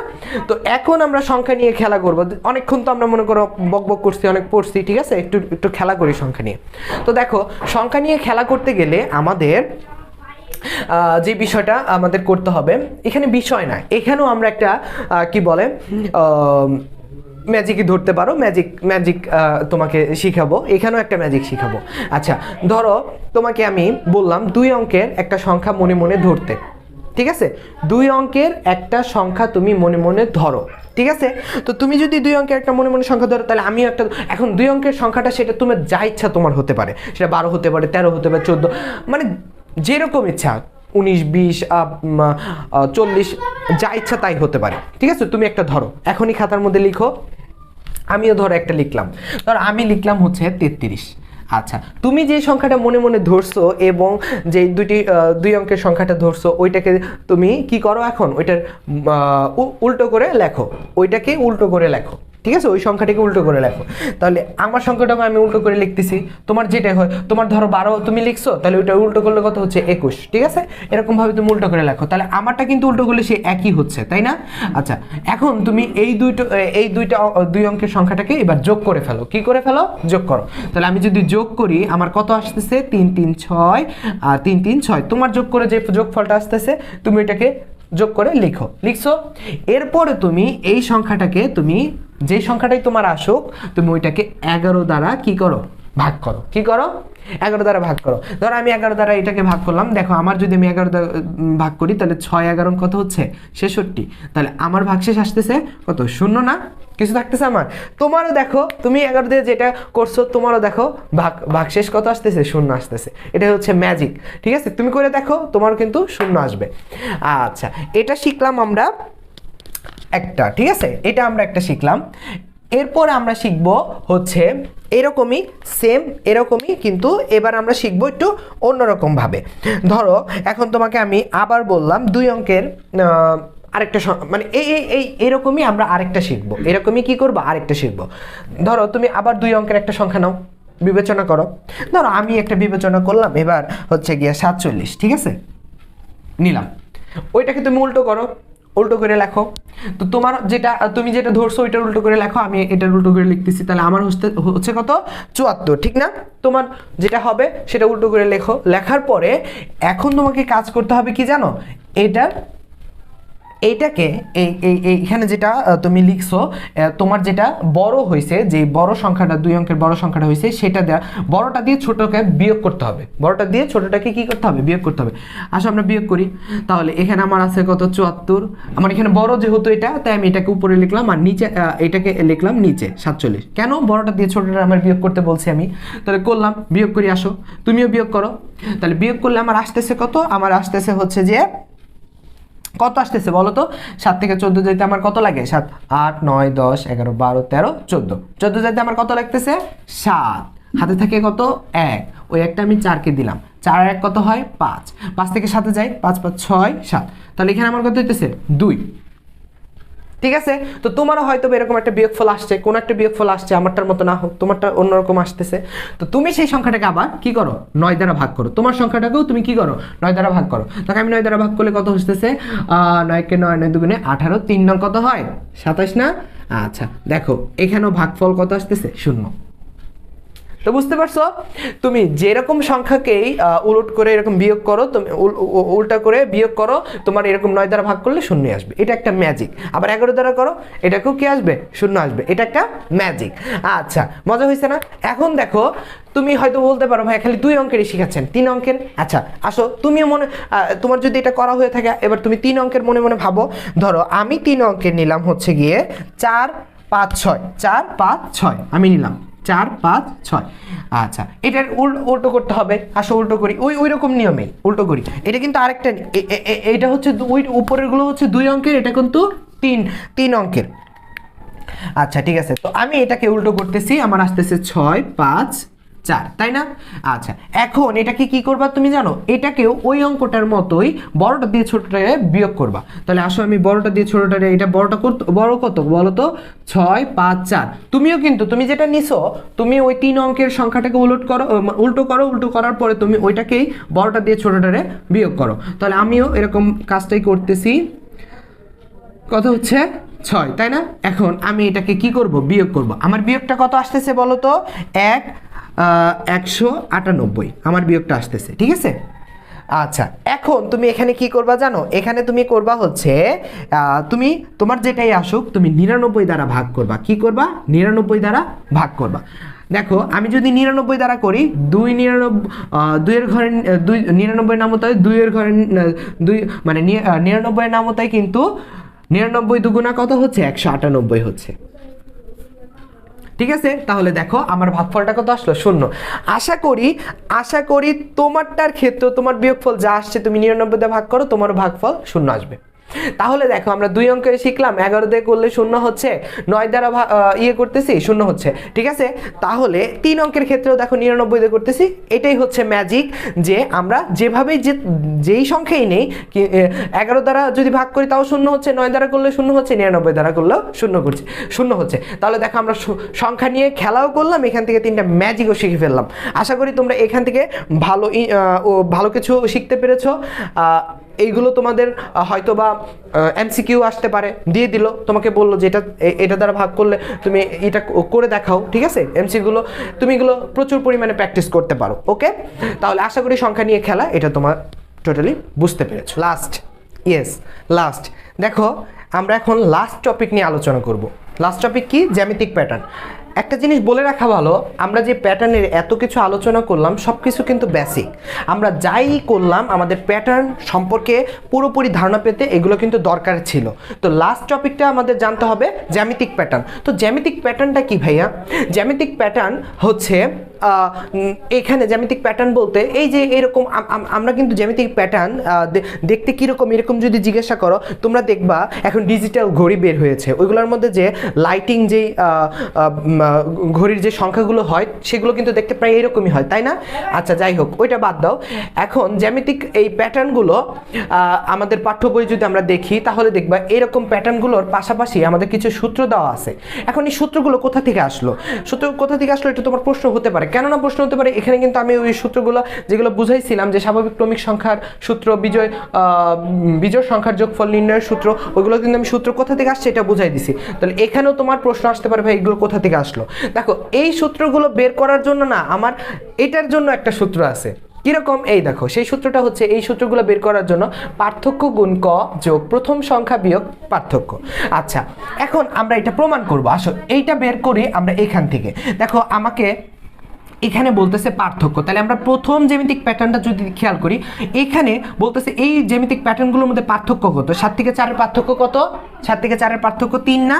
হ্যাঁ 3। এই যে পার্থক্য 3 লিখেছি, মানে এই সূত্রটা আমি এখানে প্রয়োগ করছি। তারপরে কি দিছে? সূত্রে গুণ দিছে, তাই না? গুণ দিলাম। তারপরে কি লেখা আছে? ক লিখেছি। তারপরে কি আছে? প্লাস ব্র্যাকেট প্রথম সংখ্যা। প্রথম সংখ্যাটা এই জ্যামিতিক প্যাটার্নের মধ্যে কি ছিল? 4 লিখলাম। তারপর কি ছিল? বিয়োগ দিলাম। পার্থক্য কত?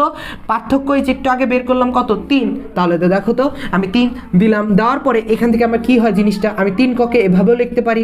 প্লাস দাও, 4 থেকে 3 বাদ দিলে কত হয়? 1। দেখো তো এবার সূত্রটা তুমি পাইছো কিনা। আচ্ছা তাহলে এবার একই রকম ভাবে আমরা দ্বিতীয়টার ক্ষেত্রেও দেখি। দ্বিতীয়টার ক্ষেত্রে আমার পার্থক্য আমি যদি বসাই, পার্থক্য কত আমার এখানে, এটার এই 11 আর 6-এর পার্থক্য কত? 6 থেকে 11-এর পার্থক্য হচ্ছে 5। কত? 5। সূত্রে গুণ আছে, গুণ দিছি, ক আছে, ক দিছি, যোগ আছে, যোগ দিছি, ব্র্যাকেট আছে, ব্র্যাকেট দিছি। প্রথম সংখ্যা কি? 6 না? 6 দিলাম। তারপর আমার কি আছে? তারপরে আছে হচ্ছে আমার কি আছে? দেখো সূত্রে আছে আমার বিয়োগ দিলাম। বলতেছে পার্থক্য, আবার পার্থক্য চাচ্ছে। তো এখানে পার্থক্য কত পাইছি? 6 থেকে 11 পার্থক্য 5 পেয়েছি না? তো 5 দিলাম। আচ্ছা দেখো তো এই জিনিসটা এভাবে লিখতে পারি কিনা। 5ক যোগ 6 থেকে 5 বাদ দিলে আমার কত হয়? 6 থেকে 5 বাদ দিলে হচ্ছে আমার কত বলো তো দেখি? 6 থেকে 5 বাদ দিলে 1 থাকে না? আচ্ছা দেখো তো এই সূত্রটা, দেখো তো এটা এই সূত্রের হচ্ছে কিনা, এই সূত্রটা আমি এখান থেকে পাইছি কিনা। আচ্ছা অনুরূপভাবে আসো আমরা লাস্টেরটাও আমরা দেখি। দেখো এখানে আমার পার্থক্য এটার ক্ষেত্রে কত? 7 থেকে 12-এর পার্থক্য হচ্ছে 5। ওকে, সূত্রে আছে গুণ দিলাম, তারপর আছে ক দিলাম, যোগ দিলাম, ব্র্যাকেট দিলাম। তারপরে আমার প্রথম সংখ্যা চাচ্ছে। এখানে প্রথম সংখ্যা কি? 7 না? দেখো তো 7 দিছি কিনা। তারপরে সূত্রে আছে কি? বিয়োগ দিছি। তারপর আমার কি চাচ্ছে? পার্থক্য, আবার পার্থক্য চাচ্ছে। এখানে পার্থক্যটা কত তুমি বলো তো দেখি? পার্থক্যটা হচ্ছে 7 থেকে 12-এর পার্থক্য কত? পার্থক্য হচ্ছে 5। দেখো 5 দিয়েছি। তারপর দেখো এখন এখানে আমার জিনিসটা থাকতেছে কত? 5ক। আমি এভাবে লিখতে পারি জিনিসটাকে, 5ক লিখতে পারি। দেখো আমি কিন্তু 5ক লিখছি, 5ক। তারপরে যোগ, 7 থেকে 5 বাদ দিলে কত থাকে? 2 থাকে না? দেখো তো 2 লিখছি কিনা। এবার তুমি লক্ষ্য করো, এই যে তুমি আমার জিজ্ঞাসা করলা, দেখো তো তোমার প্রশ্নের উত্তরগুলো তুমি পাইছো কিনা। কোথা থেকে সূত্রটি পাইলাম? এখান থেকে পাইছি। তাহলে এটা কোথা থেকে পাইলাম, এটা কোথা থেকে পাইলাম, এটা কোথা থেকে পাইলাম, আমরা আশা করি বুঝতে পেরেছি, তাই না? তো আমাদের এই জ্যামিতিক প্যাটার্নের সূত্রগুলো এইরকম। আমরা এখান থেকে এখানে কিন্তু অনেকগুলো এমসিকিউ আসতে পারে, ঠিক আছে? তো তোমরা এগুলো যদি ভালোভাবে আয়ত্ত করতে পারো তোমাদের কিন্তু সেই এমসিকিউগুলো সহজ হয়ে যাবে। আশা করি তোমরা জ্যামিতিক প্যাটার্নের বিষয়টা বুঝতে পেরেছো। আচ্ছা কি নিয়ে যেন আলোচনা করতেছিলাম আমরা? জ্যামিতিক প্যাটার্ন শেষ, লাস্ট। হ্যাঁ বুঝতে পারছি, বাট একটা জিনিস আমাদের শুধু বাকি রয়ে গেল। এই যে আমাদের পাঠ্য বইয়ের যে বক্সটা আছে, এই বক্সের ভিতরের বিষয়টা আমাদের বাকি রয়ে গেছে। অনেকজনের হয়তো বা এই বক্সটা নিয়ে অনেক কৌতূহল থাকতেই পারে, তোমরা নাই বুঝতে পারো, এর জন্য আমি এটাকে আবার আলাদাভাবে করিয়ে দেখিয়ে দিচ্ছি। আচ্ছা এই বক্সটা আমাদের এমসিকিউতেও খুব প্রয়োজন, ম্যাথেও খুব প্রয়োজন আসবে। কিন্তু এই বক্সটাতে আমি যদি তোমাকে দেখাই যে কি বলতে চাচ্ছে, কি বোঝাচ্ছে, তাই না? আচ্ছা তুমি দেখো এখানে ক্রমিক নং দেওয়া আছে, বুঝতে পারছো? রাশি দেওয়া আছে। কি রাশি দেওয়া আছে? কিছু সূত্র, কিছু রাশি আর কি। 2ক প্লাস 1, 3ক প্লাস 1, ক স্কোয়ার মাইনাস 1, 4ক প্লাস 3, এরকম দেওয়া আছে। এখানে কিছু কলাম দেওয়া আছে, বা দেখো প্রথমটাতে 3, 4, 0, 7 এগুলো তোমাকে দেওয়া আছে, মানে এগুলো একটা পথ, ঠিক আছে? পথ। এগুলো তোমরা কেন শিখবে বা কিসের জন্য করছো এটা তোমরা পরে জানতে পারবে, তোমাদের যখন আমি ওই ম্যাথগুলো বুঝাবো তখন। এখন এইখানে এই কি বলে তোমার এই 3 4 0 7 এগুলো কোথা থেকে আসলো, কিভাবে আসলো, এটা একটু ক্লিয়ার করে দিই। দেখো তোমার এখানে এই 3টা কিভাবে আসলো, যদি প্রথম আলোচনা করি 3টা কিভাবে আসলো। আচ্ছা 3টা তোমার কিভাবে আসছে তুমি খেয়াল করো, এটা কয় নাম্বার ঘর, আমরা যদি এগুলোকে ঘর, সহজ কথায় ঘর বিবেচনা করি, এটা প্রথম ঘর, এটা দ্বিতীয় ঘর, এটা তৃতীয় ঘর, তাহলে প্রথম ঘর মানে কত, প্রথম ঘর মানে কি 1 নাম্বার ঘর, 1 নাম্বার ঘর, কয় নাম্বার ঘর, 1 নাম্বার ঘর। আচ্ছা আমাদের যদি এটা প্রথম বা 1 নাম্বার ঘর হয়ে থাকে, এটা আমাদের প্রথম ঘর তাই না, এটা আমাদের 1 নাম্বার ঘর। আচ্ছা এখন কথা হচ্ছে তাহলে যদি 1 নাম্বার ঘর হয় তাহলে এই ঘরের নামটা হচ্ছে 1, এই ঘরের নামটা কি 1, আর এই রাশিতে কি বলা আছে 2ক প্লাস 1। তাহলে আমরা কিন্তু জানি এরকম কিছু থাকলে সেটার ভিতরে গুণ সম্পর্ক বোঝায়, তাহলে 2 এখন এই ক, এই যে এখানে যে ঘরটা আছে না, এই ঘরটা কি, এই ঘরটাকে আমরা এক মানে ঘরটার নাম ধরছি কি 1, আর এই ঘরটাকেই তুমি যদি ক হিসাবে বিবেচনা করো তাও চলে, কি হিসাবে বিবেচনা করো, ক হিসাবে বিবেচনা করো। তাহলে এইখানে এই ঘরটাকে যদি আমি 1 পাই, এই ঘরটা যদি 1 পাই তার মানে ক এর মান কত, তুমি ক যদি ভাবো এই ঘরটার ক এর মান, এই ঘরটার ক এর মান কত, যেহেতু 1 নাম্বার ঘর তাহলে ক এর মান কত 1, তাহলে তুমি যদি এখানে 1 বসাও তাহলে থাকলো কি যোগ 1 তাই না, তাহলে এই দুইটাকে গুণ করলে কত পাই, 2 1 কে 2 যোগ 1, 2 আর 1 যোগ করলে কত হয় 3। দেখো তো এই 3টা এই ঘরে আমি কিভাবে, তোমার প্রশ্ন ছিল যে 3টা কোথা থেকে পাইছি কিভাবে, বুঝতে পারছো। এখন তুমি অনুরূপভাবে তুমি এটার ক্ষেত্র তুমি এই 5 কোথা থেকে পেলে, এখানে 2 এর মানে যদি তুমি এখানে কত, এটা দ্বিতীয় নাম্বার ঘর তাহলে তোমার 2 বসাইতে হবে তাই না, তাহলে 2 দুগুণে কত হয় 4, এখানে কত আছে 1, তাহলে 4 এর 1 কত হয় 5 হয় না, তাহলে দেখো তো এই 5টা এখানে আছে কিনা, বুঝতে পারলা। এখন ধরো তোমাকে আমি এইটার ক্ষেত্রে বুঝাই, 3ক, এখানে এই সূত্রটা কি, এই সূত্রটা আমাকে বলতেছে 3ক প্লাস 1, এই 4 কোথা থেকে আসলো তাই তো। এখন তাহলে এই ঘর হচ্ছে যেহেতু 1 নাম্বার ঘর, আর এই 1 নাম্বার ঘর যেহেতু এটা ক, এটার ক এর মান কত 1, তাহলে এইখানে আমরা যদি এই কতে যদি আমরা ধরো 3 গুণ ক এর জায়গায় কত দিব, তাহলে প্রথম ঘর তাহলে 1 দিব, 3 1 কে কত হয়, 3 1 কে 3 হয় না। আচ্ছা আর তাহলে 3 1 কে 3 যদি হয় তাহলে এখানে আমার সূত্রের ছিল 1 বা আমার রাশির ছিল 1, তাহলে 3 আর 1 যোগ করলে কত হচ্ছে 4 হচ্ছে না, দেখো তো এখানে আমি 4 পাইছি কিনা, বুঝে আসছে বিষয়টা। তুমি সেম এখানেও যদি তুমি এভাবে চিন্তা করো, যদি এটার কথা হচ্ছে যদি চিন্তা করো, দেখো এখানে ক স্কয়ার আছে মাইনাস ক স্কয়ার আছে, সরি 1 আছে, ক স্কয়ার মাইনাস 1 আছে, তাহলে এটা কয় নাম্বার ঘর, 1 নাম্বার ঘর, তাহলে 1 নাম্বার ঘর ক এর মান কত 1, তাহলে ক এর মান আমি 1 পাইলাম, 1 এর উপর স্কয়ার মাইনাস 1, 1 এর স্কয়ার মানে কি একই হয়, কেন 1 আর 1 গুণ করলে 1 1 কে একই হয়, মাইনাস 1, 1 এর থেকে 1 বাদ দিলে কি হয়, শূন্য থাকে না, দেখো তো শূন্যটা এখানে আছে কিনা, ইয়েস। এমন করে তুমি যদি এরকম প্রথম দ্বিতীয় তৃতীয় চতুর্থ পঞ্চম ঘরগুলো তুমি দেখতে থাকো, দশম ঘরে যাও, 100তম ঘর পর্যন্ত যদি চলে যাও, তোমার এই ক্রমিক নংগুলো তোমাকে এভাবেই রাশি দ্বারা তুমি এই রাশিগুলোই ব্যবহার করে তুমি এই ঘরের সংখ্যাগুলো পেয়ে যাবে। আশা করি তোমাকে আমি প্রথম ঘরটার কয়েকটা জিনিস বুঝিয়ে এটাকে আমি আশা করি তুমি এখান থেকে বুঝে গেছো। এরকমভাবে ধাপে ধাপে তুমি সবগুলো ঘর কিভাবে এই সংখ্যাগুলো আসলো তুমি পেয়ে যাবে। আর এগুলো কেন, কিভাবে, কিসের জন্য শিখতে হবে আর কোথায় প্রয়োগ করতে হবে, এগুলো আমরা সামনে যখন ম্যাথ করব তখন আমরা বুঝে যাব। আশা করি তোমাদের এই জ্যামিতিক প্যাটার্নের এই যে ছক, এই ছকটার পুরোপুরি একটা সম্পূর্ণ ধারণা আমি দিতে পেরেছি।